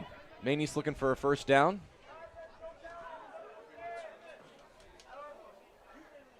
Long set by Rafidi. Now he gets the ball back to throw. Fires a pass, and it is dropped by number 24. Hit him right in the hands. Dropped by number 24. So good-looking pass by Rafidi on the run to his right after he rolled out. That pass was intended for Amir King. Yeah, that play was a bit messy. Like, I feel like we were able to do all the things we want to do, but we just something happens. There's just been a problem of execution, and it's been all across the team, right? It's been people fumbling. Go on down the line, just people aren't able to execute, right? So that time, Amir King drops a pass. And there's been other drop passes tonight. There's been fumbles. It's just been, you win and lose as a team, and that's kind of apparent on both sides, whether you're Wheeling or whether you're Maine East tonight. So, punt formation. It's a good kick. Good kick, but it kind of drops dead there. It doesn't get the roll that it wants, and it's going to stop dead at about the 48.5-yard line of Maine East, where Wheeling will take over with 1 minute left to play here in the first half.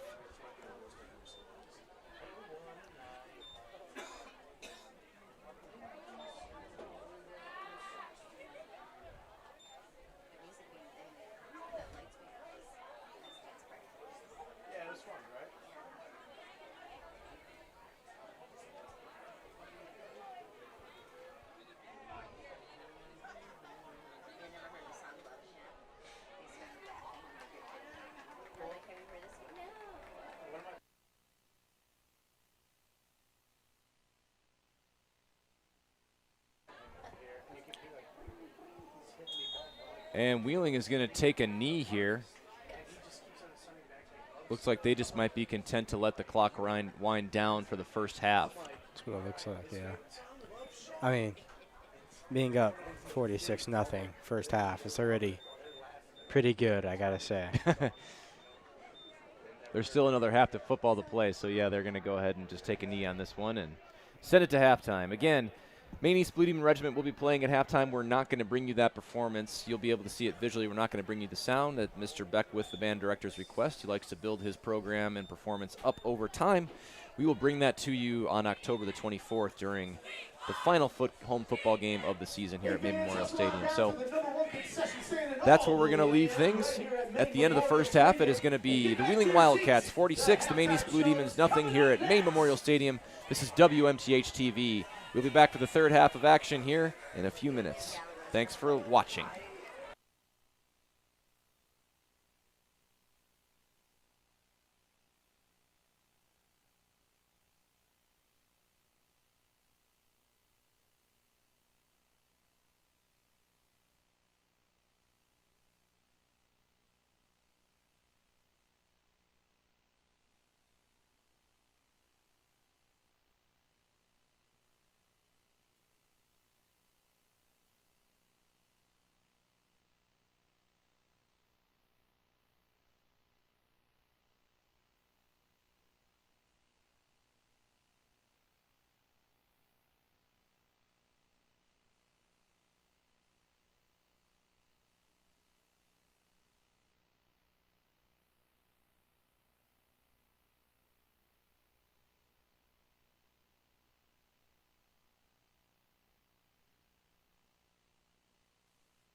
Welcome back to WMTH-TV in Maine Memorial Stadium, where we're set to begin the second half of football here, where Maine East trails the Wildcats of Wheeling High School by a score of 46-0.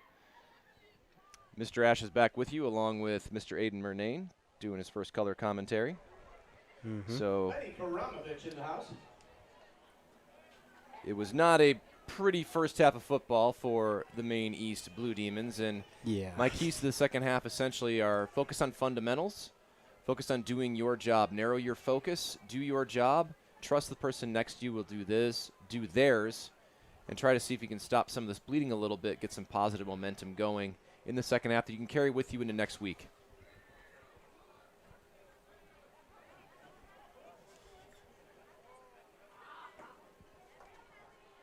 So Wheeling will receive the kickoff here for the second half, since Maine East received it for the first half. And we are set to begin here the third quarter of play. Garcia's kick is fielded at the 20-yard line, and he is going to be run out of bounds past the 30 to about the 31, 32-yard line, where the Wildcats will take over on offense for their first possession of the second half. And the Wildcats led an impressive display of power and just honestly opportunistic football. Maine East gave up a lot of turnovers to the Wildcats. Wildcats had a lot of short possessions off of those turnovers, which they turned into easy touchdowns. They also had a long punt return for a touchdown, and it's really just been all Wheeling here for the evening.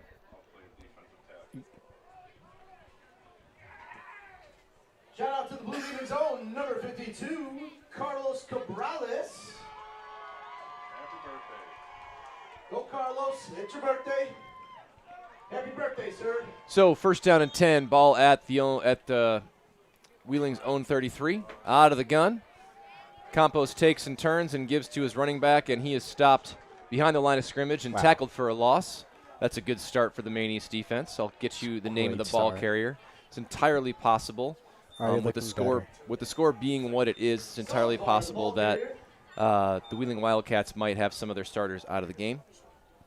So I'll keep an eye on that for you as play continues to develop. But yeah, off to a good start there, Aiden, so far. It's all about stacking plays here. Second down and 12. Brings up second and 12 for the Wildcats.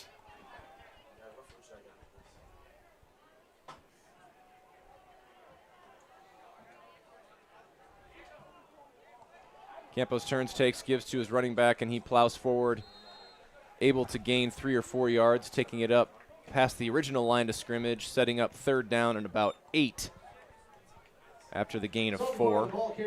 Yeah, I mean, they're not scared. They're just running straight through the middle each time. Yeah, I mean, at this point, we'll see how conservative Wheeling wants to get here since they're up by so much, and it'll kind of depend on what Maine East can put together for an offensive attack to see if they, try to get back to their regular playbook. So we'll just kind of see. But, yeah, so far it's just been a couple of runs straight ahead up the middle. Sophomore Brendan Williams on the tackle. Brandon Williams there on the tackle that time for Maine East. So third down and 8, ball at the 35. Out of the gun, Campos takes, back to throw. Looking. Rifles a pass that's caught by number 7, and he's going to be short of the down to gain. Of the line to gain, excuse me. Looks like they're going fourth down. Michael Kurkowski, the tight end for them.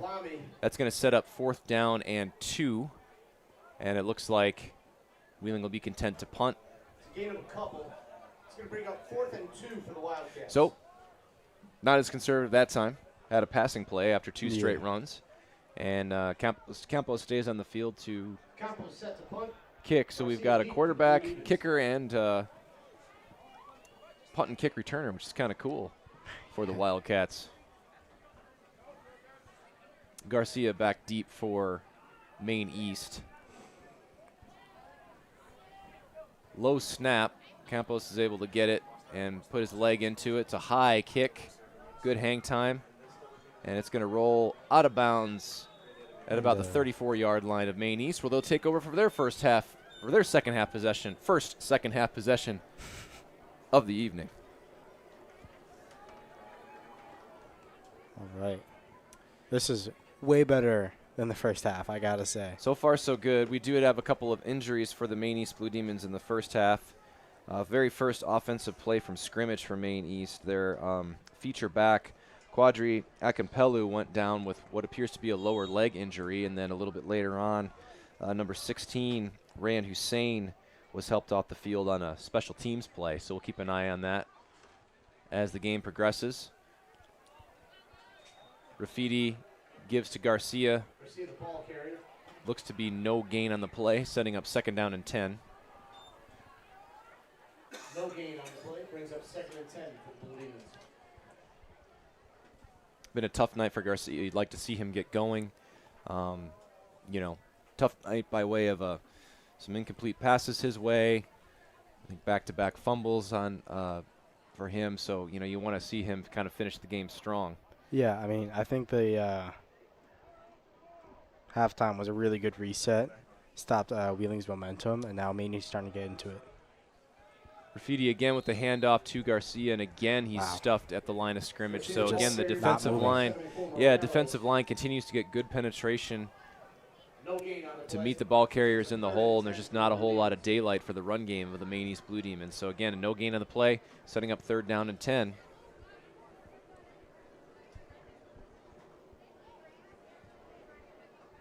And again, to me, like if you're the head coach of Maine East, you want to see if there's something you can counter off of that same look, right? The type of runs they're doing. Can they? Is there any way they can fool the Wildcat defense by way of misdirection to kind of get them off their spots? That time they fakes back to throw, but he is going to be sacked way behind the line of scrimmage.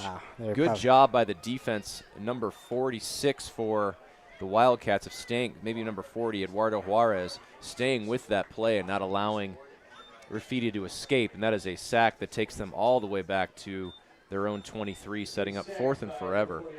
Yeah, I think, like from what I've seen, like I think it was on the 2nd down, Maine East has been struggling. It looks like there's a little communication between the quarterback and runner. Try to hand it off, and then he just didn't let go. So. See, and a lot of times that's intentional. They'll try to hold it as long as possible, sort of read the defense and see if they're going to keep or hand it. And, yeah, some of those exchanges I noticed, too, a couple weeks ago, Aiden, kind of the same thing. Good punt, though, by the Blue Demons. It is downed at Wheeling's 39-yard line. 39-yard line, that's where they'll take over 1st down. So pretty good punt there to flip the field a little bit, so not nearly as Wheeling still has quite a ways to go here as they take over for the 2nd time. Clock continues to run now, inside of 5 minutes left to go here in the 3rd quarter.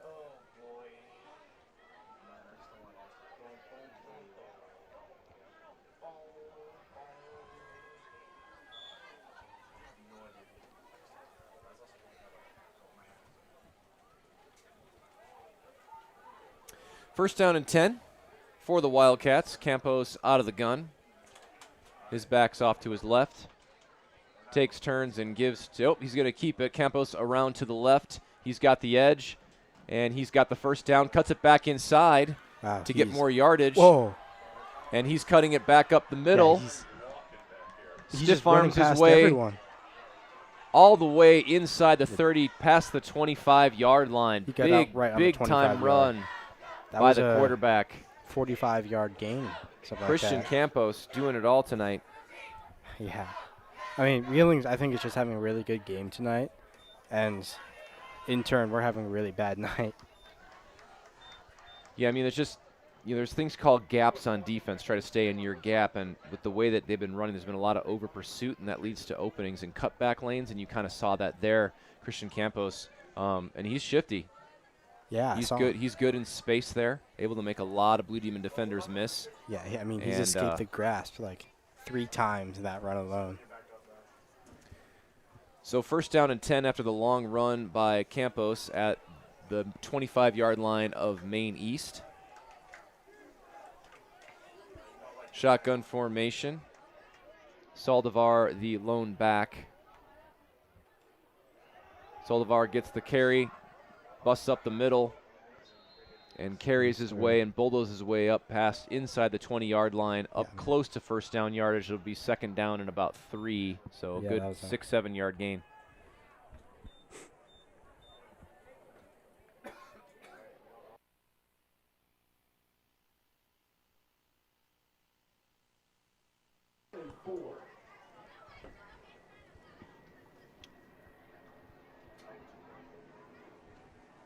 Second down and 4. Christian Campos out of the gun. Saldivar is lone back. 3 receivers, 2 to the left, 1 to the right. Out of the gun, turns, takes, gives to Saldivar. Oh, yeah, he's just running through. I mean, there was a giant gap right in the middle. He just ran straight through it. Big hole there off left guard. And Saldivar able to take it up past the first down and get inside the 10, setting up first. No, he's going to be first down and 10 from the 11, so. Yeah, I mean, it was basically a doorway. Yeah. There's nothing more beautiful for offensive football than to be able to run the ball at will against your opponent. There is nothing more demoralizing for a defense than to be run on you, and you can't stop it. Yeah. So there. Yeah, Campos again takes turns, gives to Saldivar again. Up the middle he goes, inside the 10-yard line. Shorter gain of the play. It'll be second down, ball at about the 8-yard line. Looks like there's another injury to a Maine East player on the field. They're just knocking out all of our players one by one. Yeah, it's just not been a great night for injuries for Maine East Blue Demons, that's for sure.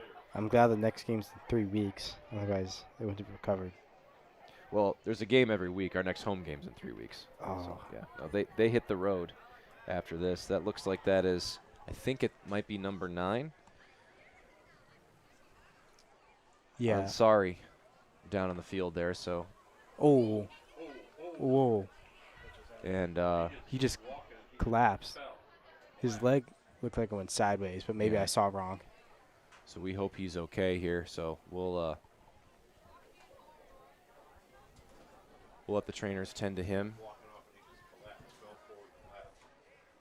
Is he concussed or?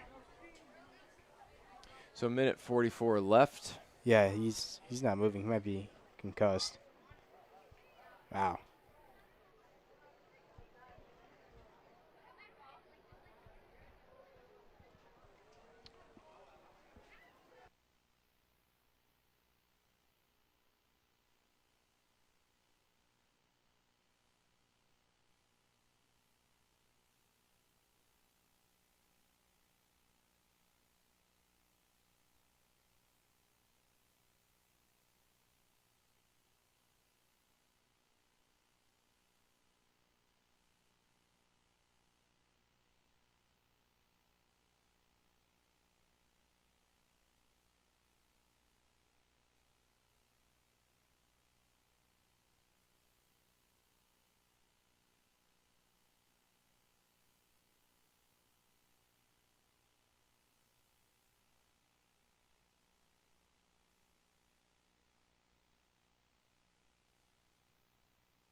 WMTH-TV here, and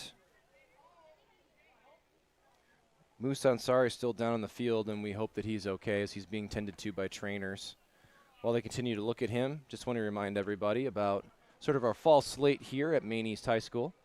Again, really exciting day here at Maine East High School. A number of students have been here quite literally since the middle of the night. since about 4:30 this morning, a lot of these students, because ABC 7 WLS came by for their Friday football flyover series that they do in the fall. And Maine East was the featured school for September the 12th. And Channel 7's very own Val Warner was able to come by and see all the great things going on at Maine East High School, and a number of different departments and clubs, extracurricular activities were featured, including choir, our broadcasting program, fashion program, number of others. So it was really a special day, as it looks like a cart here is coming out to get Musa Ansari here, and our thoughts are with him, and we hope that he's going to be okay. Never a good thing to see.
Trainers are still tending to Musa Ansari down on the field. Again, we're really hoping that everything is going to be okay. Players from both teams are on one knee here, so sometimes when injuries like this happen in football, it kind of suck the life out of the stadium. That's the case here. Our thoughts are all with Musa Ansari.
Yeah, I hope this injury doesn't cause too much of a downfall on the mood, really.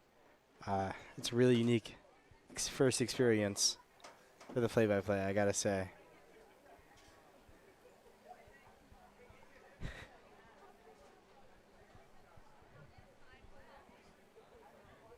Muzan is still down on the field, being tended to.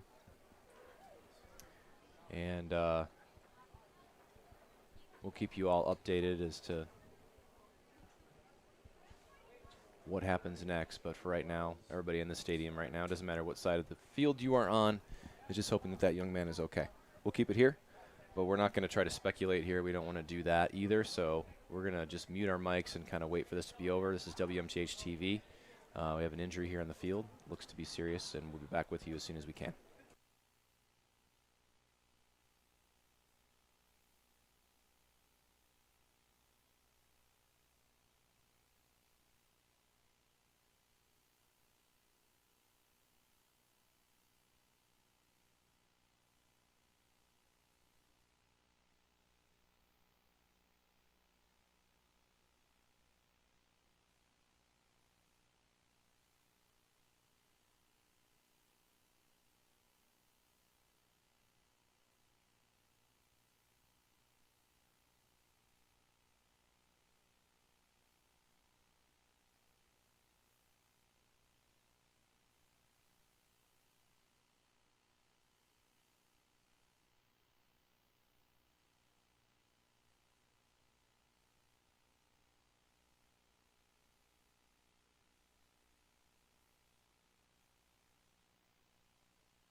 I just asked someone. Yeah, it's probably that's what he said.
WMTH-TV, we're in an injury hold here.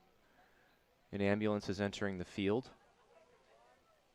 Earlier I was giving a player's name and number, but I don't know any longer if it is that player. I'm not going to speculate who the player might be out of respect to everybody on the field. If I get confirmation, I'll let you all know. But for right now, we're all just hoping that this young man is okay.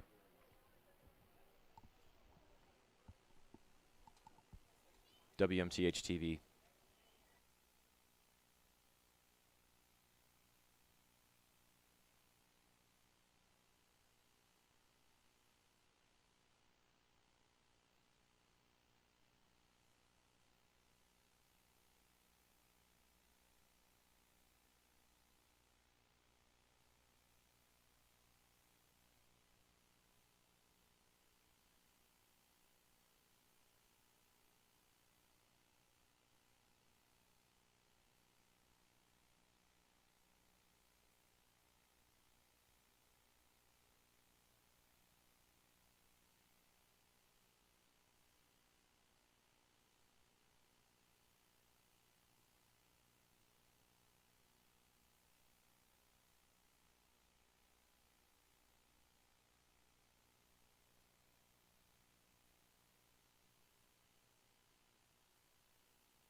WMTH-TV got confirmation that the injured player is number 5, Parker Delby Jones.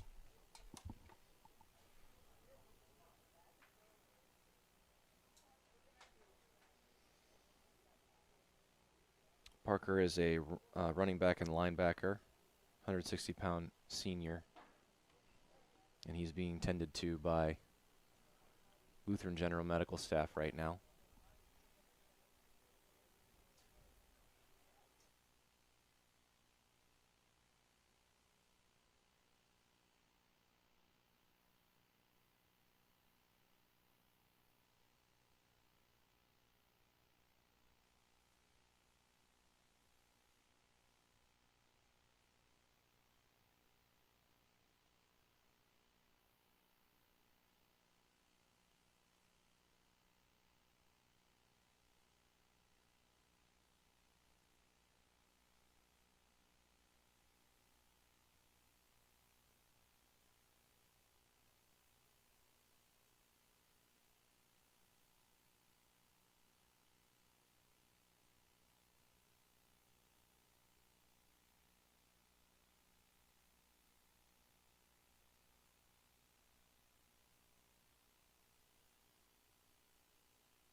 WMTH-TV, Parker Dalby-Jones, the injured player.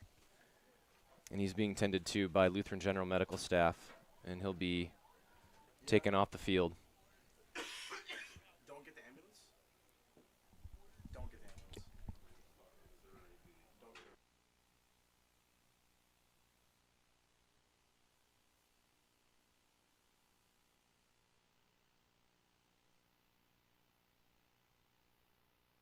It's okay if you hit the lead. So right now the question is if play will resume. The athletic directors of both Wheeling High School and Maine East are conferring along with coaches.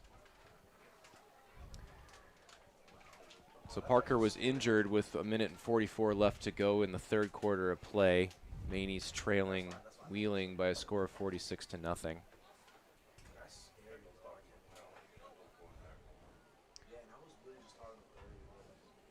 And this is the type of injury that can really kind of shake up everybody in the stadium, not just Maine East players and teammates, but it can also get to Wheeling. And so we'll see what it gets decided here, and we'll make sure we bring it with you here in just a moment.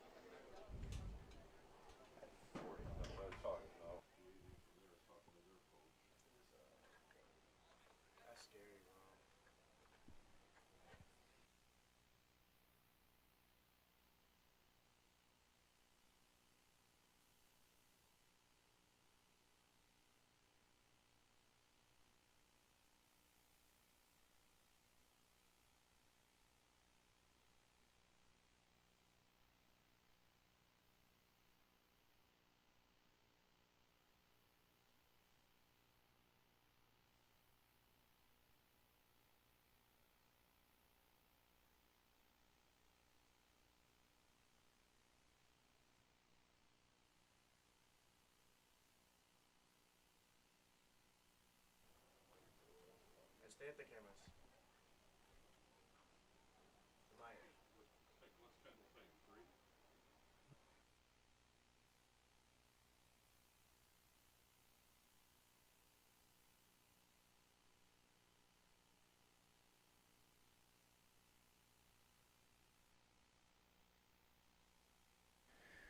WMTH-TV, so it is our understanding that play will resume.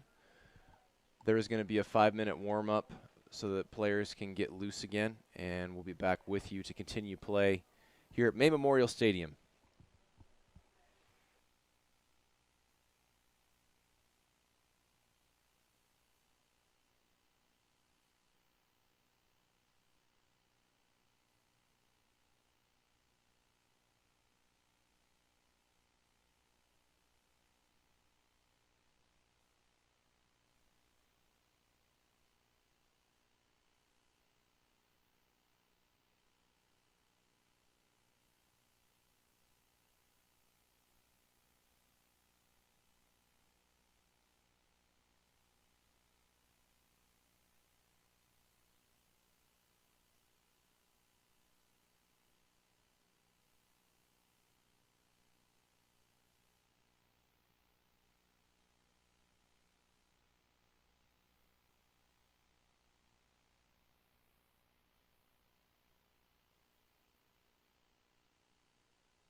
WMTH-TV back with you. Parker Jacoby Jones has left the field, and play will resume. There is 1:44 left to go in the third quarter of play, and it's going to be second down at 8 for the Wheeling Wildcats at the 9-yard line of Maine East as play gets set to resume. Number 24 is the running back off to his right. 3 receiver set, out of the gun, turns, takes, gives to number 24. He's got a hole off left tackle, but he's barreled up and he's pushing his way forward. It's a big pile up to see who's going to win it, and he is finally tackled a yard or two shy of the goal line. Yeah, I mean, Wheeling came back strong. I think the whole Maine East team is a bit.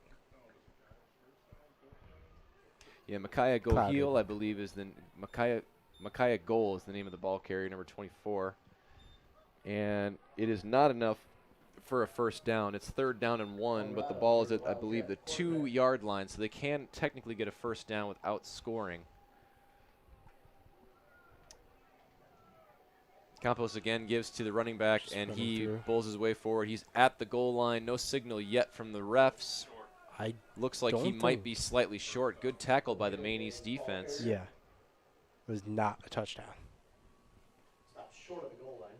He was met right at the line to gain, but the ball was on the outside shoulder away from the goal line. I think his inside shoulder crossed the goal line, but that doesn't matter. It's where the ball crosses the plane. So they're going to mark it just short.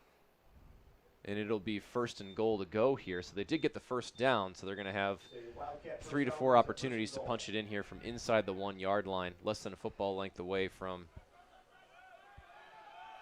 scoring. Seems to be confusion on the side of the Wildcats. It's the end of the third quarter. Nope, that's just the end of the third quarter. So all right. They'll switch sides, and we'll start the fourth quarter with a first and goal to go situation for the Wheeling Wildcats here at Maine Memorial Stadium, where they lead the Maine East Blue Demons by a score of 46-0.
We're back for the fourth quarter of play.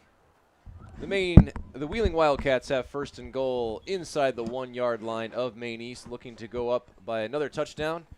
Christian Campos, the quarterback, out of the gun, turns, takes, gives to goal, and he is tackled behind the line of scrimmage rudely there by number 70. Big play there for Maine East. Looks like they were pushed back to the 5-yard line. Yeah, Daniel. Mr. Ash has to get himself some reading glasses. I think I'm getting to that age. Daniel Cisneros, Daniel Cisneros, I believe, was the tackler on that. So that is a loss of 2 yards, setting up second down and goal to go from the 3-yard line. You should get the ones that disconnect, and you have to, it's like a little magnet. I don't want to talk about that right now. Okay. Out of the gun, Campos turns, takes, gives to the ball carrier, and he is in for the touchdown. But there is a flag on the play. Oh. So we'll wait and see. It's thrown in the backfield by the umpire, and he saw a hold, so it's a holding penalty against the Wildcats. Looks like the touchdown is not good. So instead of second down and 3, it's going to be second down and long.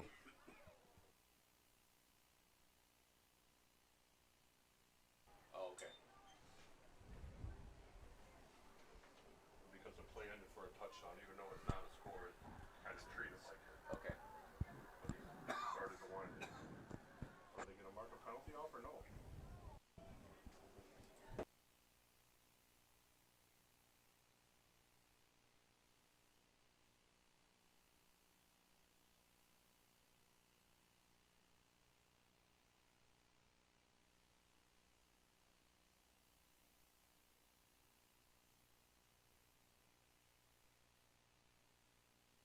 Next Wildcats up to the 11. So it's a holding penalty against Wheeling, and they have now they're repeating second down. It'll be second down and about 12 yards to go. So second down and goal, about 12 yards to get into the end zone.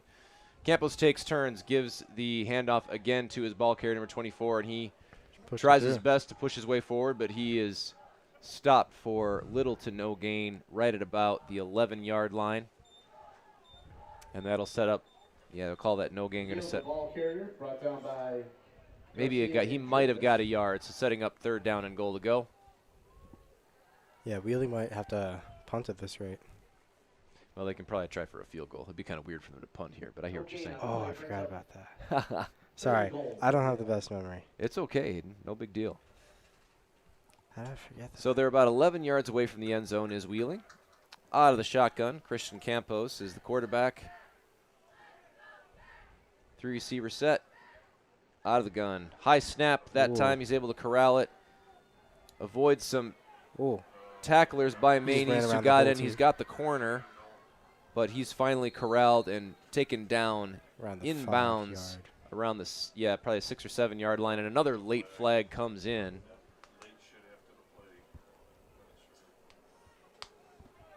So we'll let you see what the call is.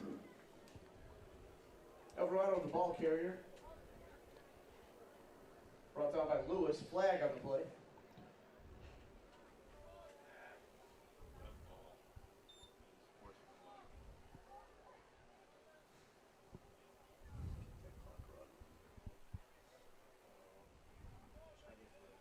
Tackle there made by Lewis.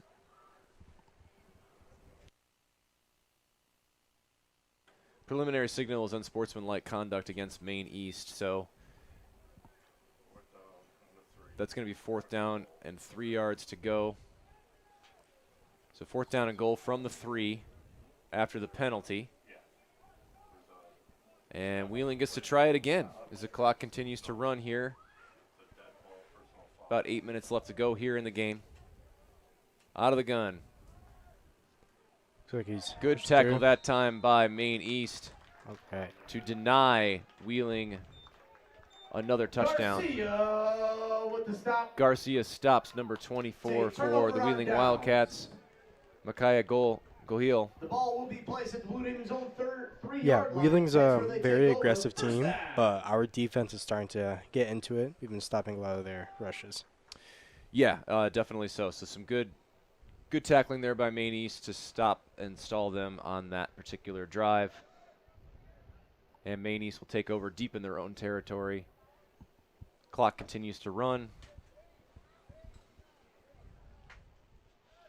We'll see if Maine East can get some positive yardage and get out of the shadow of their own end zone here.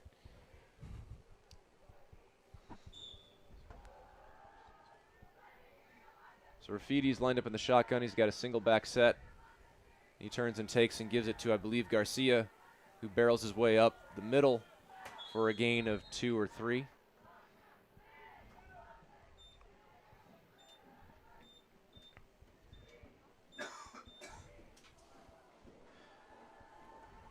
Garcia, the ball carrier. It's a gain of 3. Brings up 2nd and 7 for the Blue Demons. Yeah, I've noticed a lot, but because our strategy is just run through them, because Wheeling is just a bigger team overall, I'm seeing like every player get pushed back like individually, so we just can't get the ball through and are making very minimal progress. Yeah, I mean, it's kind of been the story of the night. Just the blocking and the tackling of Wheeling Wildcats just been superior to that of Maine East, and sometimes the game is that simple, as we talked about. Rafidi turns, pitches it back to number 8 for the Blue Demons, who cuts it back inside, and he is tackled past the 15-yard line to about the 16, 17-yard line, but that's going to be enough for a Maine East first down. Guskus, the ball carrier. Eris Guskus that time. I thought maybe there might have been a face mask. Looked like he was tackled by his helmet, but I guess he wasn't, and that's okay. Like, I'm not saying the rest miffed the call. It's just from up here it looked like a questionable tackle. Plays a Blue Demon first down.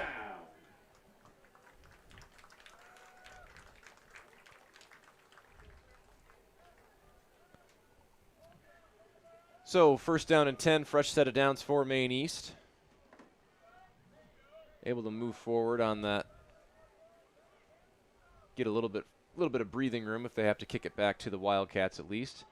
Graffiti takes and gives to Garcia. He's able to cut it back inside and barrels his way forward for a gain of 8 or 9. Good running that time and good vision by Garcia. Yeah, around the 27-yard line. And they're going to give him a first down on that one too, so he's able to move the stick. Garcia with the handoff. It's a gain of 10, and that's a Blue Demon first down. Yeah, so I think it's Garcia. Like, whenever he gets the ball, I see him hesitate a little bit. And sometimes it works, and he's able to run past.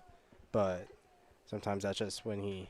Yeah, I mean, sometimes you're waiting for a hole to develop in front of you. And that time you had good vision for a cutback. That time, Graffiti keeps, and he's going to pitch it back. It's a good pass. Ooh. Wildcats were ready for it, able to string it out and not let Maine East get blocks established. Muskis on the pitch. It's a loss of 1. So it's a loss of 1, and it'll be second down and 11 here. As we are inside of 5 minutes left to go here in the game.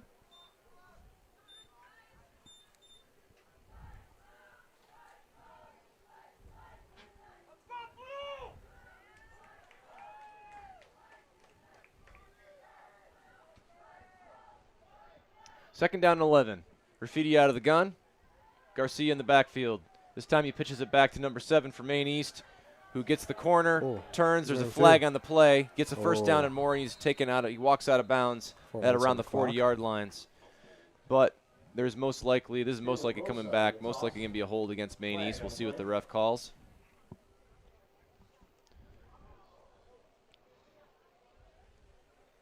It is going to be a hold against Maine East, so that'll be a 10-yard penalty. They'll replay the down. So instead of a first down, it's going to be second down and long.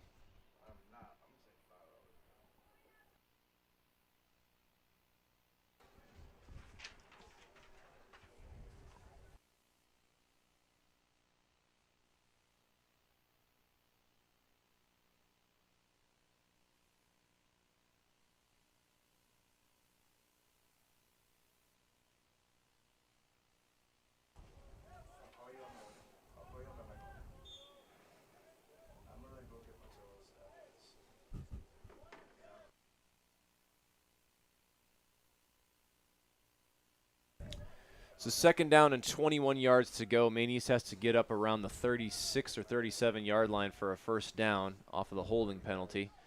Graffiti looks things over. Out of the gun. It's about a busted play. There's a fumble, and it is recovered by the Wildcats there at the right about the 10 or 11-yard line of Maine East. A miscommunication there, and clearly there were players not on the same page, and it's yet another turnover.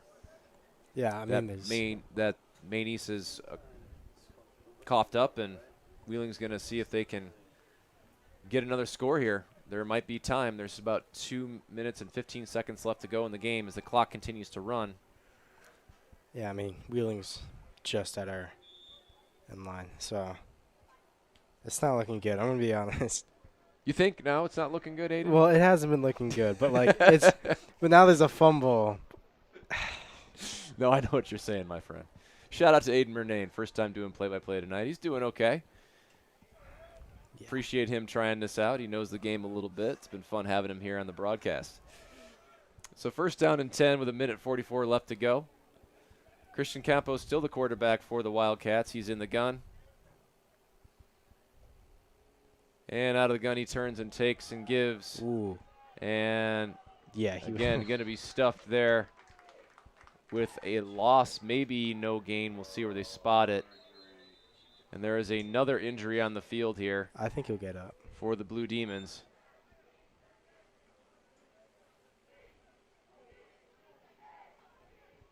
Yeah, I think Wheeling is just knocking everyone out right now. So it's another injury on the field here, and we'll stop the clock with 1:22 left the game as the trainers tend to him. And as this game winds down, just want to remind you all that 3 weeks time, it'll be homecoming. The homecoming game will be back here at Maine Memorial Stadium on October the 3rd to watch homecoming football as the Maine East Blue Demons take on the Vernon Hills Cougars in a CSL matchup. I'll be there. I hope you will be too.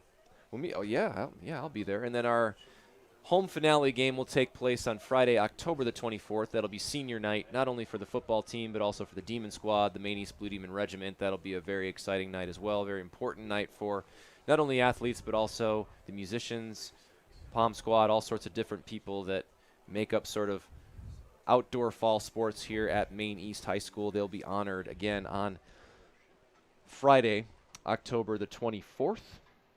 And I got to see who that matchup was. I had it, and then I forgot because it was a while ago that I talked about it. They'll be taking on the Giants of Highland Park for the home finale here at Maine Memorial Stadium. Trainer still tending to the injured player from Maine East High School. We'll be right back with you in a minute.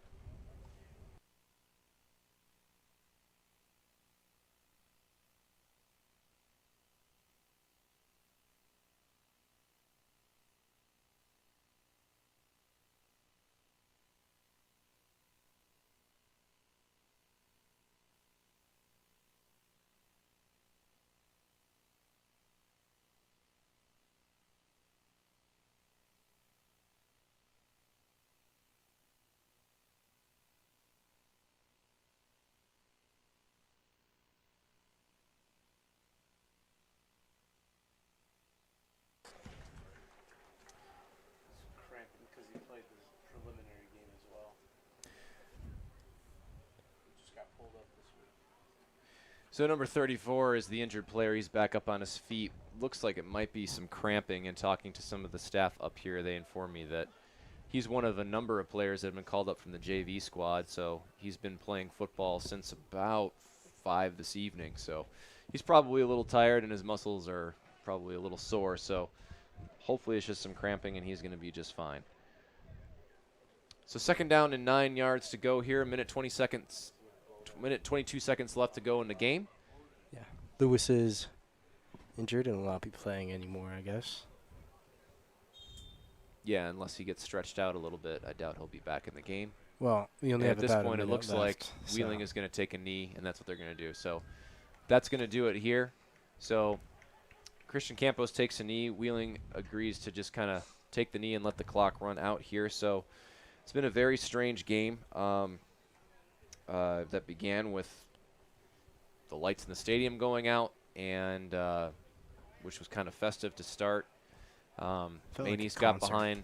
Yeah, it did kind of feel like a concert. Maine East got behind big, and then right now, honestly, I think everybody's thoughts in the stadium are with Maine East High School's athlete number 5, Parker Delby-Jones, who was taken off the field in an ambulance and taken to Lutheran General Hospital.